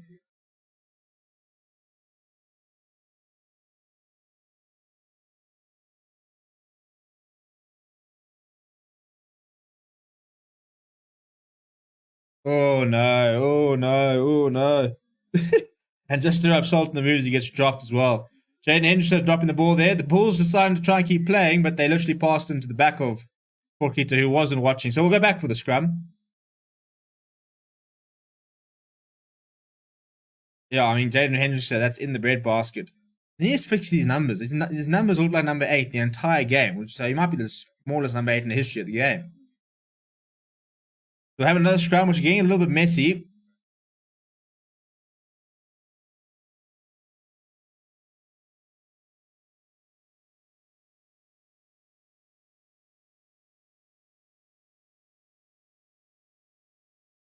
Okay, so another opportunity here for the Bulls.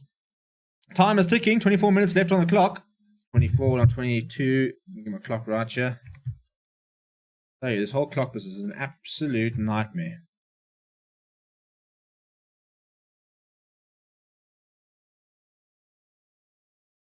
The Bulls going down the blind side here. Richard Creel gets outside. It's an inside ball, and Zach Burger's left it behind. That's another knock on. We'll go back for another scrum. Quite bored of scrums, to be honest. So if you're a purist, you must be loving this. Sean O'Farrell is saying, I heard from Wales Online that the Pro 16 could be one table, 18 rounds, and no games get played during international breaks. I might be wrong. I think that will be the case. I hope that's the case. It's kind of what you want, I suppose. Play everybody once. That's what, 15 rounds? Semis, final. But it would be really nice to be able to play everybody once. One table. I don't really like sort of a two-tier system. When they started breaking into conferences for Super Rugby, that for me is about the sort of beginning of the end. Keep it simple, play everybody once, top 4 you can go to semi-finals, or you can do a first go straight into the semi-finals, other ones play towards getting into semi-finals, or first goes into the final, or whatever. But for me, the core needs to be play everybody once, go from there. Let everybody play each other. Go and play in Italy, play in Ireland, play in Wales, play in Scotland, come play in South Africa, and play it all sort of equally. We'll play it down here, getting a bit stretched out there. With the Rainbow Cup, they've been talking about it a lot here with the interviews with Jake White and Oxen Chair, talking about how they finally got something to look forward to and actually play towards. And we do. We've now got a tournament, a trophy that no South African team has ever had the chance to win, because no team has had the chance to win. It is completely new, is the Rainbow Cup. It's a predecessor to that will be the Pro 16.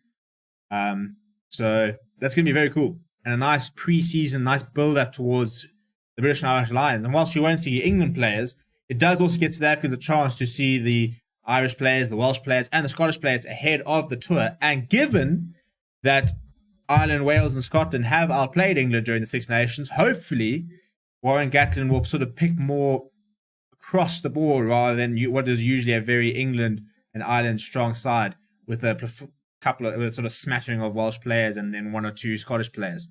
I think Scotland could definitely have 4 or 5 players in that squad. Wales have been very good despite having been pretty poor last season.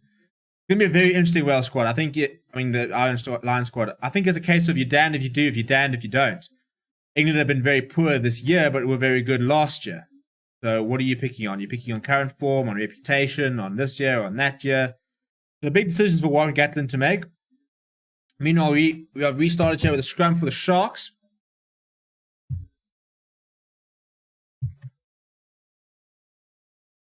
Put Everett now on the mic, chatting to Bush James. It's another mistake by the Bulls. And Spoon Corsi has hacked that through, and suddenly Richard Creel is back under pressure. It really has not been a good day for the Bulls. A really poor day in the office.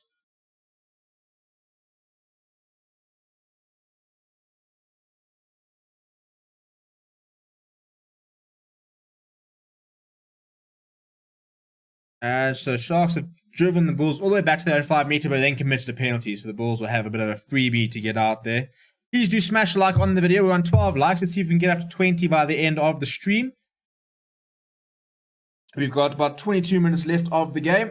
And then we'll be doing a quick wrap up of the game. And then obviously we'll be live pretty much an hour later for the France versus Scotland game, which should be an absolute belter. I mean, France can't kick for the corner. They have to score points. They have to go for a big win. And Scotland are, for me, a pretty decent side, actually. I think they're a much better side than what we've seen from them. What we saw against England, it's a good side. Phil saying it will be May when he names his Lions team, the Lions head coach. Yeah, looking forward to it. I think that Jaden Henderson, he's been doing that all game, and now it's finally been read. Craig David saying, only England player in the Lions I expect will be a Toje. No, there'll be a lot more. I'm telling you now, Owen Farrell will be in the squad. I think we could very well see Elliot Daly. Not Elliot Daly. I think Anthony Watson will be in the squad. Hello. Apollos is making a bit of a run down the middle here. I think we'll probably see Billy Vunipola. I'm sure we'll see Tom Curry. We could see Vunipola or Carl Sinclair. Jamie George will probably make it as well. You're probably going to see at least 7 English players, I think. I don't think Warren Gatland will be overly concerned with the form they showed. They've been pretty poor in the Six Nations now, but I don't think he's only going to base it on that. He will look at last year, so I'm sure there will be sort of 6-7 English players. Scottish players, I'd like to see Hamish Watson. I'd like to see Finn Russell. Obviously Stuart Hogg will be there. I think Stuart Hogg and Hamish Watson are your sort of 2 shoo-ins. After that, it gets a bit more complicated. Do you go Finn Russell? Do you go... Trying to see what's happening here. We've got a penalty here for... I don't know what the penalty is for. Right, well, Bulls got a penalty. I don't entirely know what it's for. We've got time off here. Monestain has found touch. Apolele Fassi is on the field.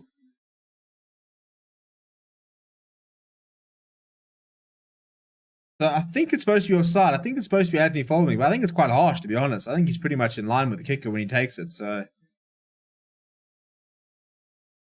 Spoon Corsi is the man who's off. So Yonka is on.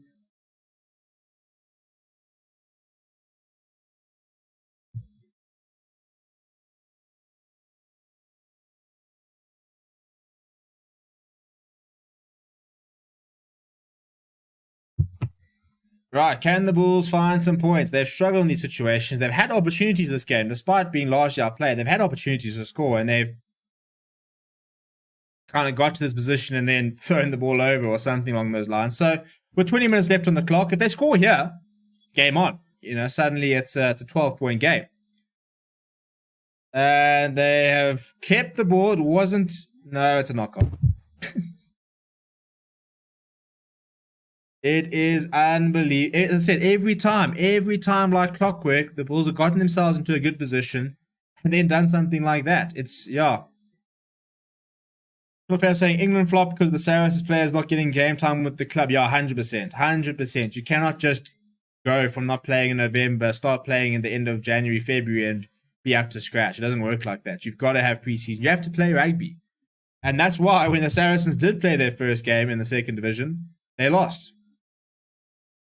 You know, it was a big shock. But at the end of the day, you know, rugby's about playing, and the more you play, the better you get. A couple of Bulls replacements here. Quarters on for Porkita.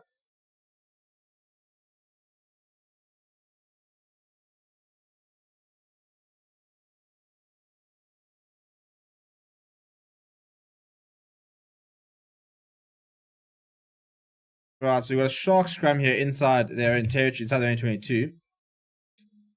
Still got a big advantage. So the Sharks have pretty much wrapped this game up. They'd have to do a lot wrong the Bulls if they were to let the Bulls back in. So then the Humber is on the field as well. Jaden Hendrickson off. I thought he was very good. In fact, I think he's probably man in the match for me. Sped the game up, kept the Bulls on their toes. Lots of quick taps, kicking in behind. Nice quick ball from the breakdown. I was very impressed with Jaden Hendrickson. As I said, I think he's actually got the run on the Humber. I think he is the number one scrum off at the Sharks at the moment. If I was picking, I'd pick Hendrickson ahead of Nahamba. And I like Nahamba. I thought he was very good in Super Rugby, but I would definitely at this stage, right now in current form, I'd go Hendrickson.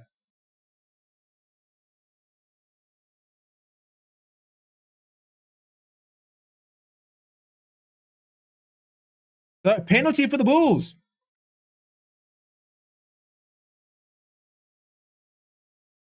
See what I was saying, who are the standout players for the Bulls? I mean, it's difficult because they've been... I think Richard Creel has been all right. It's been really difficult for him. He scored I think he didn't score a try. He had a difficult game because he's under a lot of pressure. He did a lot of mopping up. I don't think he was too bad. Portkito was fairly industrious. Madosh Tambwe has been very involved. A lot of good, a lot of bad. Missed that tackle and that try for Marius Lowe. Diego Apollos has probably been quite frustrating because he hasn't had a lot of opportunity. When he has all the opportunity, I've been quite impressed with him. I thought Marcel van der Merwe was pretty poor. Tim Agave has tried pretty hard. Zach Berger's been alright. And Morne Stein's been quiet, I think is the word. I wouldn't say there are too many standouts for the Bulls, but sort of players who've been a bit better than the rest. I said Madosh Tambwe has worked very hard, but you know he does have his limitations as a player. Nizam Carr's worked quite hard. This is much better from the Bulls. That's Clinton Swart with his second carry, I think, there. They can get meters both times. This is sort of more the Bulls we expected to see. You know, some nice quick recycle up to the forwards, although Jack Berger's been caught on it. And have they turned it over? They've knocked it on. That's very well defended by the Sharks. Bulls looking a bit rampant there. They made a lot of meters up there. And then turned the ball over.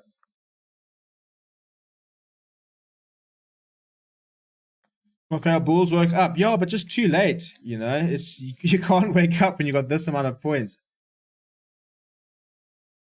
I think that's Morne Smith who's so busy trying to clean out Marius Lowe that if he gets that the ball's up there, Zach Berger's completely isolated. Pepsi, is it JD van der Mesht? Yeah, JD van der Mesht all over that ball, and you're not going to move him off the ball too easily. That's an interesting stat. So 5+ phases, we've only seen the Sharks do it once. The Bulls have done it 3 times. So only 4 times across the entire match have we seen more than 5 phases in a play. It's been that messy. Well, it's been that wet, to be honest. It's all about the conditions, which have been torrid, to be very kind.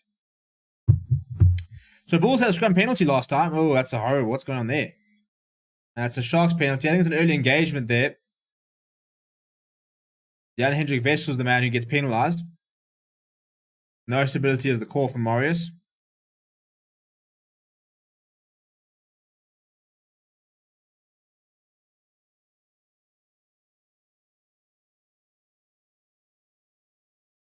So Butch Chamberlain will kick off towards, he finds touch on the 10-meter line with 16 minutes to go. The Sharks have this in the bag, really. So now it's just about practicing and closing out. It's nice to be in a position to be able to sort of practice closing out. You know, right, so if we're in this situation now, how do we see out a game? How do we win the small battles? How do we ensure that they don't get back into it? You know, win the small battles. Just keep doing the small things right.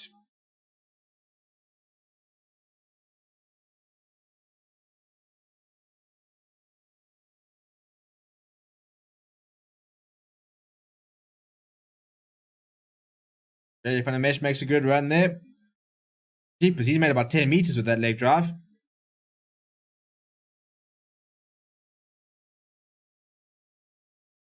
Nice continuity here from the Sharks. You might see their second 5+ phases. But Jordan now the man that carries it up. But he's pretty isolated and it's been well turned over there. I think it's Jan-Hendrik Wessels. Yeah, he does win the penalty. It's well played by the Bulls replacement prop.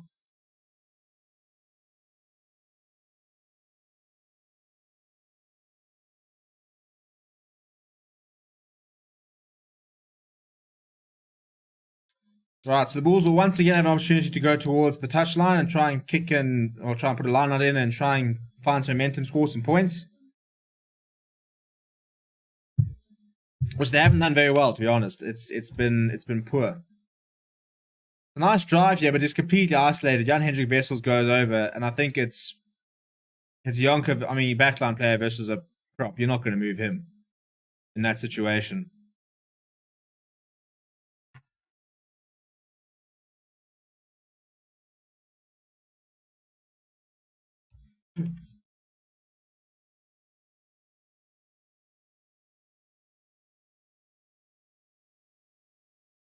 Right, so the Bulls on the 22, they go over. Clinton Swart once again being asked to carry the ball up. Now to Magava. Nice run there, but it's a good hit. Hendrik Wessels and the ball spilled out, and the Sharks have got it. I think it's 2 knock-ons there, so we'll go back to the scrum. Oh, it's messy. Not the footballer, not in the good way, just wet. And I'd love to know what the scrum. How many scrums have we had? I'd love to check, but there's no stats. It's just so depressing. I just want to go and look at the stats. How many tackles are people making? How many scrums have we had? But there are no stats and there are no live updates for this preparation series. So that's the one thing to look forward to when it gets to the Rainbow Cup. We will have live stats. So we will be able to talk about that more. Linton Stanford say, nice work as always, Butch. Thank you very much. Thank you for the support. Thank you for everybody who's come out and hang out. I enjoy doing this. It's nice. We usually have Super Saturdays. So now we've got a Super Friday because we've got this and then Six Nations later. So if you enjoy this type of thing, please do smash like. If you have any suggestions, drop them in the comments. I'm always looking to, by the way, sort of spice this up. Let me know what you thought of the game, what you think of the competition, if there's anything you're taking away from the preparation series.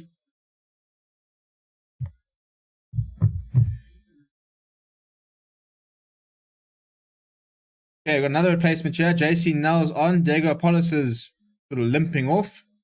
Doesn't look too serious. He's walking fairly easily. I felt sorry for Apollos. I thought when he had his opportunities, he actually looked quite good. He had some nice runs. Was pretty good in defense. He had that fantastic covering tackle on Spoon Corsi. But just didn't get a lot of opportunity to do much. So definitely one for the future. I think if he gets maybe get more opportunity now that Stravina Jacobs has got an injury.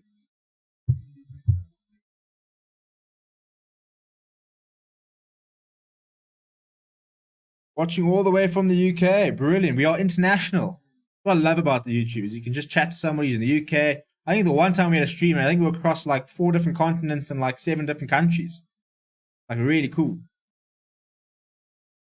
Time off, another scrum reset. Come now, people.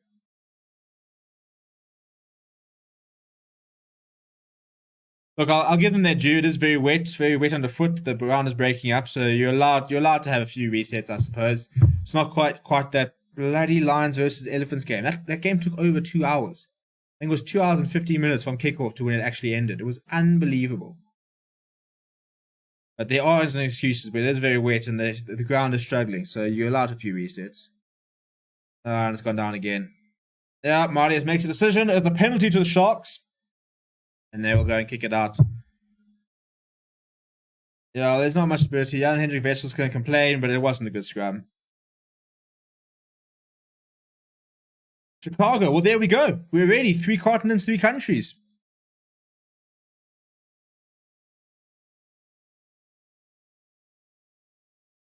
I actually want to check out more sort of the rugby scene in the US and see what's happening. Major League Rugby. Well, a lot of interesting players who are suddenly going over there. Trying to work on maybe like chatting to a few people over there. Gary Gold, currently the head coach of the USA. It'll be quite an interesting sort of next couple of years. Busy bidding for the 2027 World Cup after France.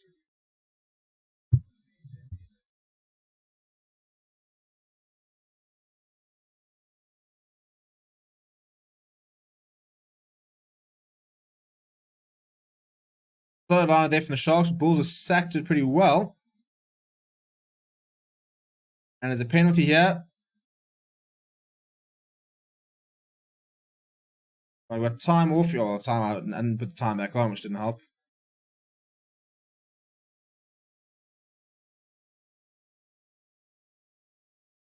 Okay, so Nizam Carr's being told to sort out all the various infringements, or else he's going to have to go into the...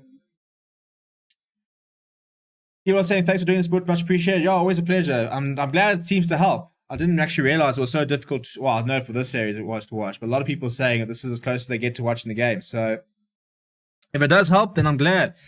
Craig David Addy saying, club rugby for us amateur players kicks off again in the UK in a week. How's there at SA club level? There's no club rugby at the moment. They're talking about a return. So there's a whole bunch of sort of return to play protocols. They're starting to sort of have contact sessions, and you can start training and stuff like that. So from what I understand, there's no clubs playing yet, but they're back in training, and hopefully we'll have a season quite soon. But at the moment, the only rugby being played is the franchises. And I know school sports getting back in South Africa, a lot of cricket I'm seeing happening. Hopefully we'll see some school rugby as well. There's university rugby starting. Varsity Cup, Varsity Shield is coming up in a couple of weeks. I'm thinking actually about doing a bit of coverage on that. It's a really cool tournament down in South Africa. The Varsity Cup, Varsity Shield, really high standard rugby. Some fantastic players that are produced from that tournament. I mean, Andre Pollard.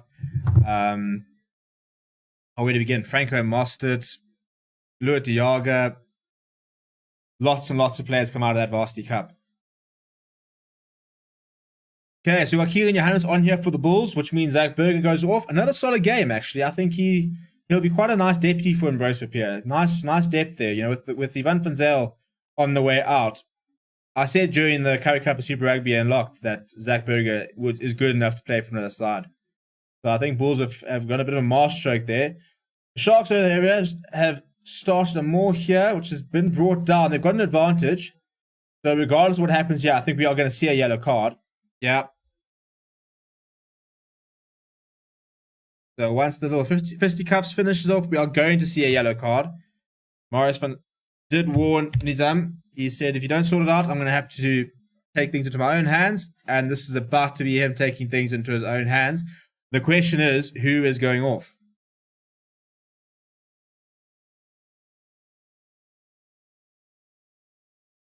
That's playing the man in the air.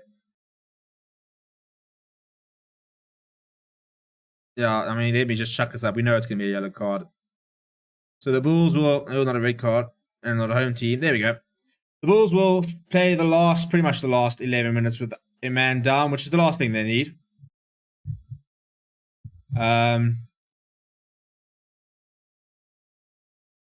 Just trying to work out who's going to get sent off here.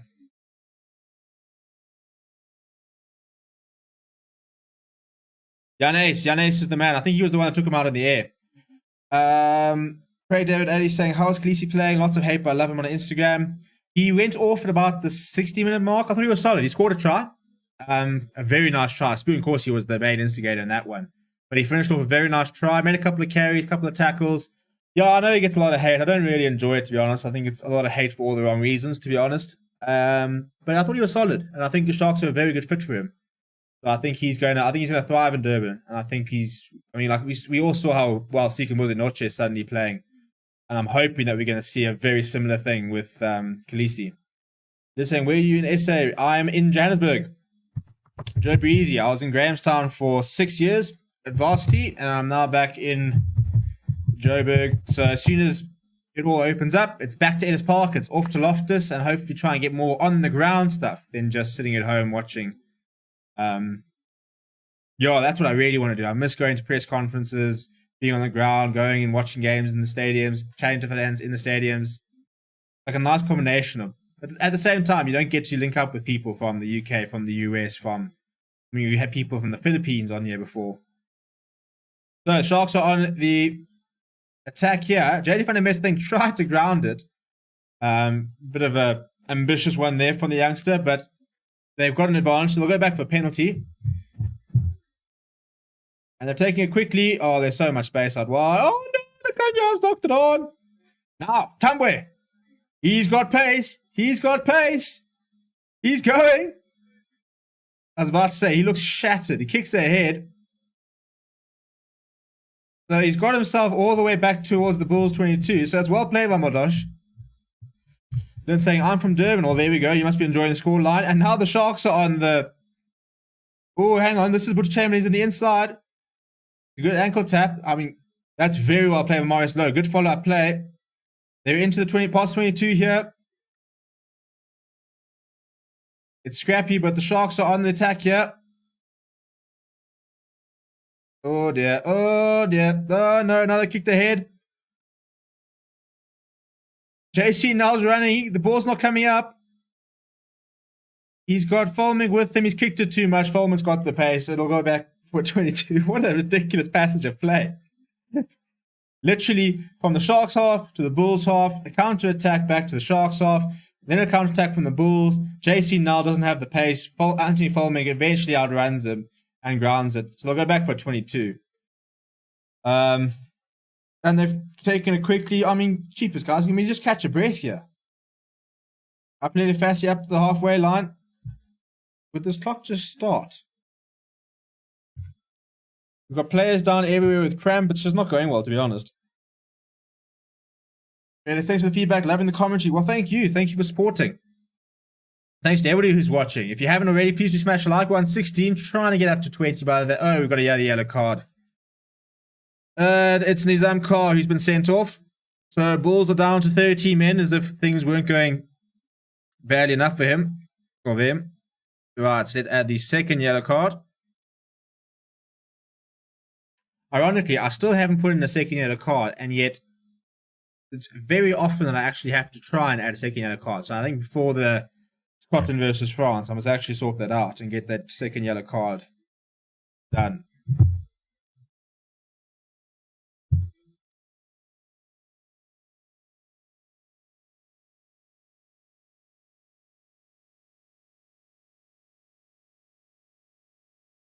Okay, Diego Polis is giving an interview here. The sound is not great.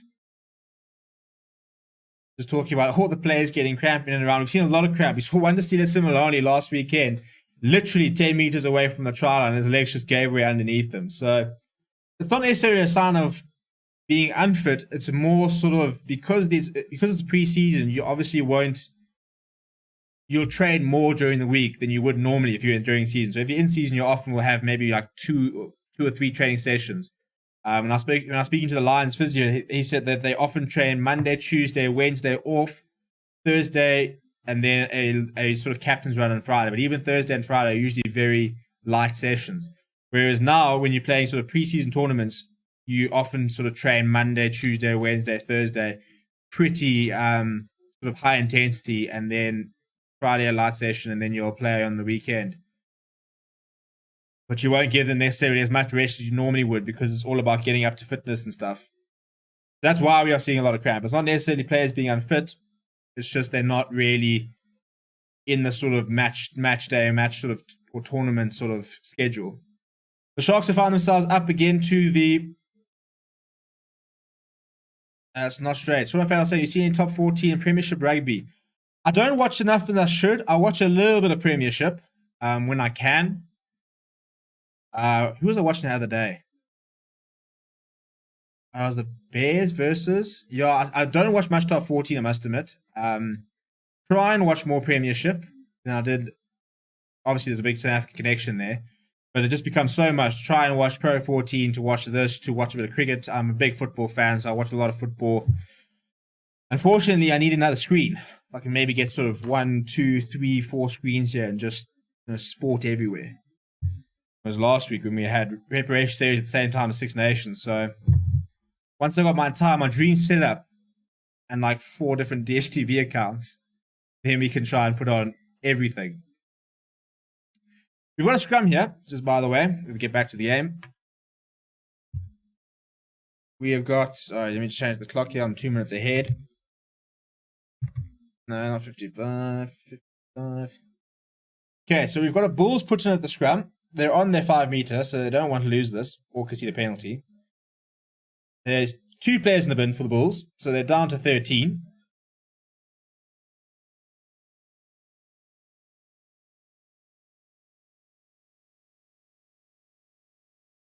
Oh, that's a big scrum from the Sharks. And they've stolen it. Jonker inside. Oh, my. I mean, Mornay stayed. Did you just jump over him? Look, I know you're not going to win the game. But I'm pretty sure Mornay stayed just jumped over the try scorer as he dove to show the try. It's Rainer Jonker who's in. And the Sharks are over again. I mean, it was an immense scrum. And the ball pops out near Nahum as quick as a flash. Rainer Jonker inside of Clinton's. Oh, no, that's just horrible defending, to be honest.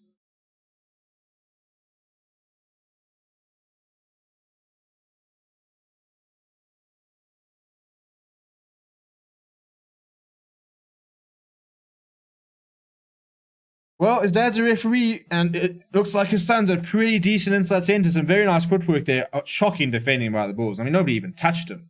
But, hey, a try's a try. 36 points to 12.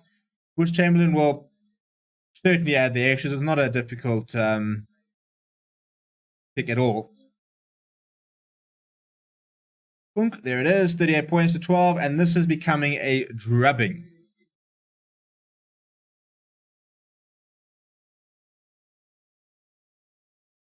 Yeah, it's a good point there. Okay, they're saying that watching the Premiership is like watching the Currie Cup sometimes. Tell you what, Sale Sharks are basically like watching the Sharks. Plus, Rohan Janssen van Rensburg, one of my favourite players. Plus, the Chapter Clerk. All my Lions boys over there.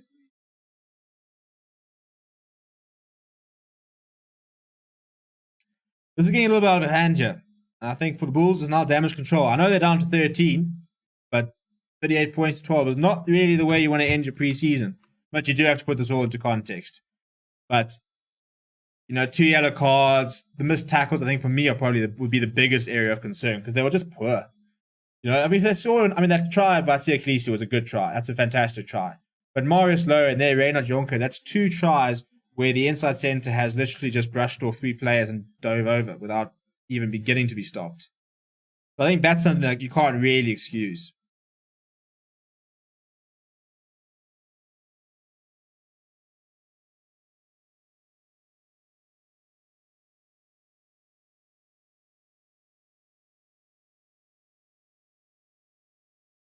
Right, so the Bulls have possession as we move into the last 5 minutes of the game.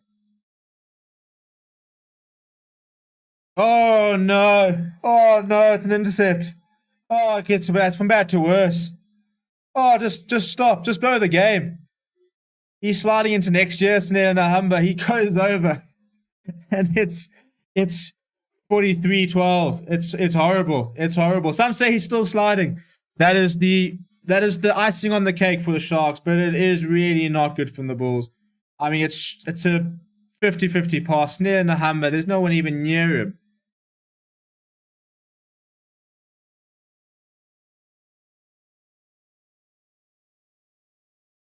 Oh no!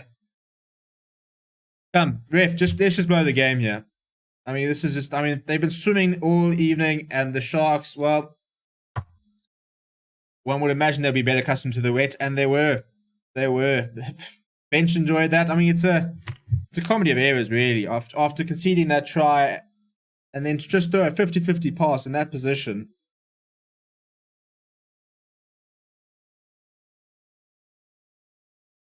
And now it looks like Snare Nahumba's going to take the conversion. I don't think I've ever seen him take a conversion.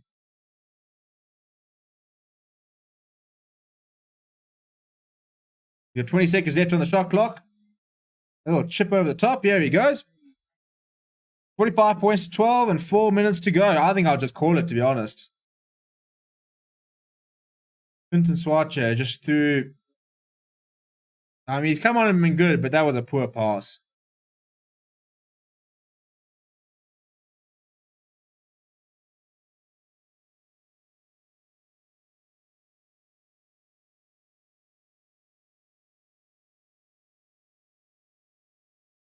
Sharks versus Sharks would be funny. Yeah, I mean, it would be like Sharks versus the Sharks, the ex-Sharks. I mean, you've got I can find him over there, all the Dupree's. Wait, time's back on.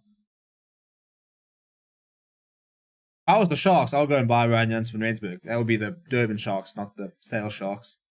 Actually, been a bit of a nightmare watching those 2 games. That they're saying Sale versus Sharks.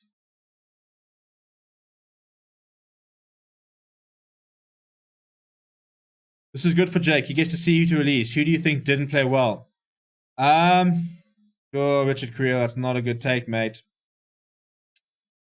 For me, probably the pack, really. For me, as I said, I don't really rate Marcel van der Merwe. I don't know. I don't think he's particularly good. I thought Lizo Walker wasn't bad. I thought the locks were really average for the Bulls. Because he had quite a few penalties. Nizam Carl was alright. Tim McGarvey tried hard. Werner Ghost was quite quiet. In the back line, I mean, Kellerman scored a try. Porky tried hard. I think Richard Creel showed glimpses. I don't think he's ready for this level yet, so I don't think I would have him in the Rainbow Cup squad. I think David Creel's a much better player at this stage. But Josh Tumway, I can tell you right now, his defense is always going to be an issue, and we did see a bit of that earlier. So I like Josh Tumway. He's a very good finisher. He's a very quick player. Works incredibly hard, but his defense is always going to let you down. Nice tackle there by Richard Creel on JJ van der Mesh. But yeah, as you say, and this is in many ways what the preparation series is about. And Jake White has said that he's quite. I mean, Jake, we all know what Jake White. He's very ruthless. So he's said, this gives us an opportunity to see who is good enough and who we need to get rid of. And look, a 45.12 game. He's definitely going to be sitting there saying, well, there's a lot of you players who aren't good enough.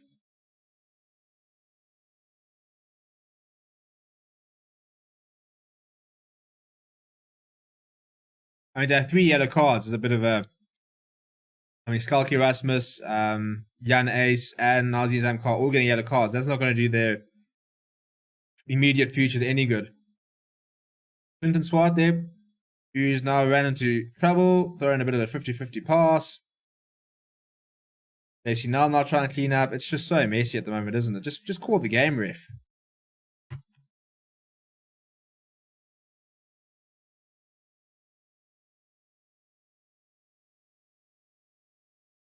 Creel can't hang on there, so it's knocked on. So we have another scrum. Now it's getting a little bit irritating.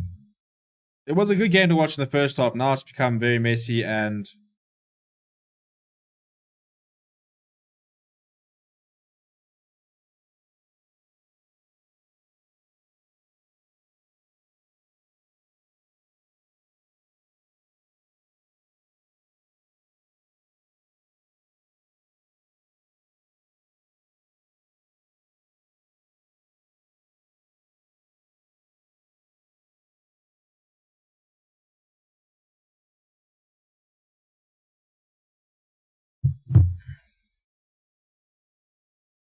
Hang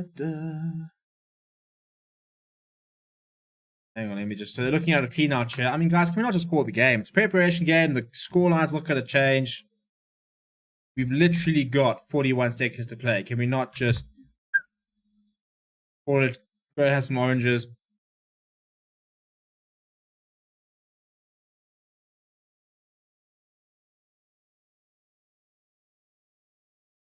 The Bulls are down back to 14 men, so I can remove their second yellow card.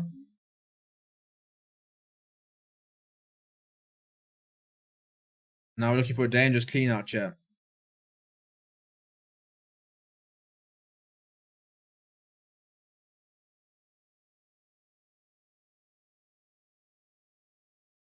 Yeah, there's a penalty there for the Bulls for side entry. Discipline has been the issue the entire game.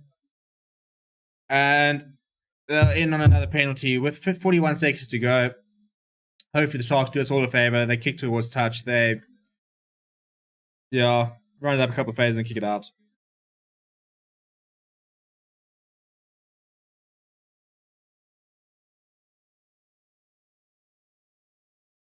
This is the starter for the next game. Yeah, it's all happening in an hour's time. Less than an hour's time. France versus Scotland. We will be live for that, so make sure you do come and get involved. Yeah, last couple of seconds. Please do smash a like. Let's see if we can get 20 likes before the end of the video. We've literally got seconds remaining. We'll then do a bit of a quick wrap up for those who didn't manage to watch the game or have not been here during the live watch along. And then we will be back live in very shortly for France versus Scotland. I've got 2 beers on ice. I'm going to go try and raid the cupboard. Maybe try and find a couple of extra ones. Let me know what you think is going to happen in the France-Scotland game. Let's see if there are any predictions now as we sort of head towards the end.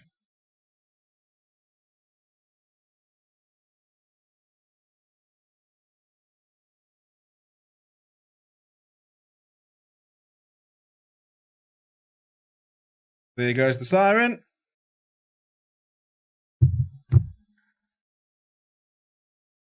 Which should be... they've knocked it on. There it is. The Bulls have won it back. They're going to try and... Richard Creel. The Bulls are going to try and run the length of the field here. Or are they? Nah, Morning State says, bugger this. I've got things to do. He puts them out of his misery, and it is a 45-12 victory for the Sharks. What a performance from the main and from Durban. A brilliant encounter. And yeah, look, Bulls back to the drawing board. It's very much six-string side, so you can't look too much into it. But, you know, an opportunity for some of these players to put their hand up and say, put me in, coach, I'm ready, I'm ready. A lot of players that are not ready. We'll be live again in 40 minutes, basically, for the France versus Scotland game. We've got Linton saying France all the way. Craig Davis saying France should take it, but only just.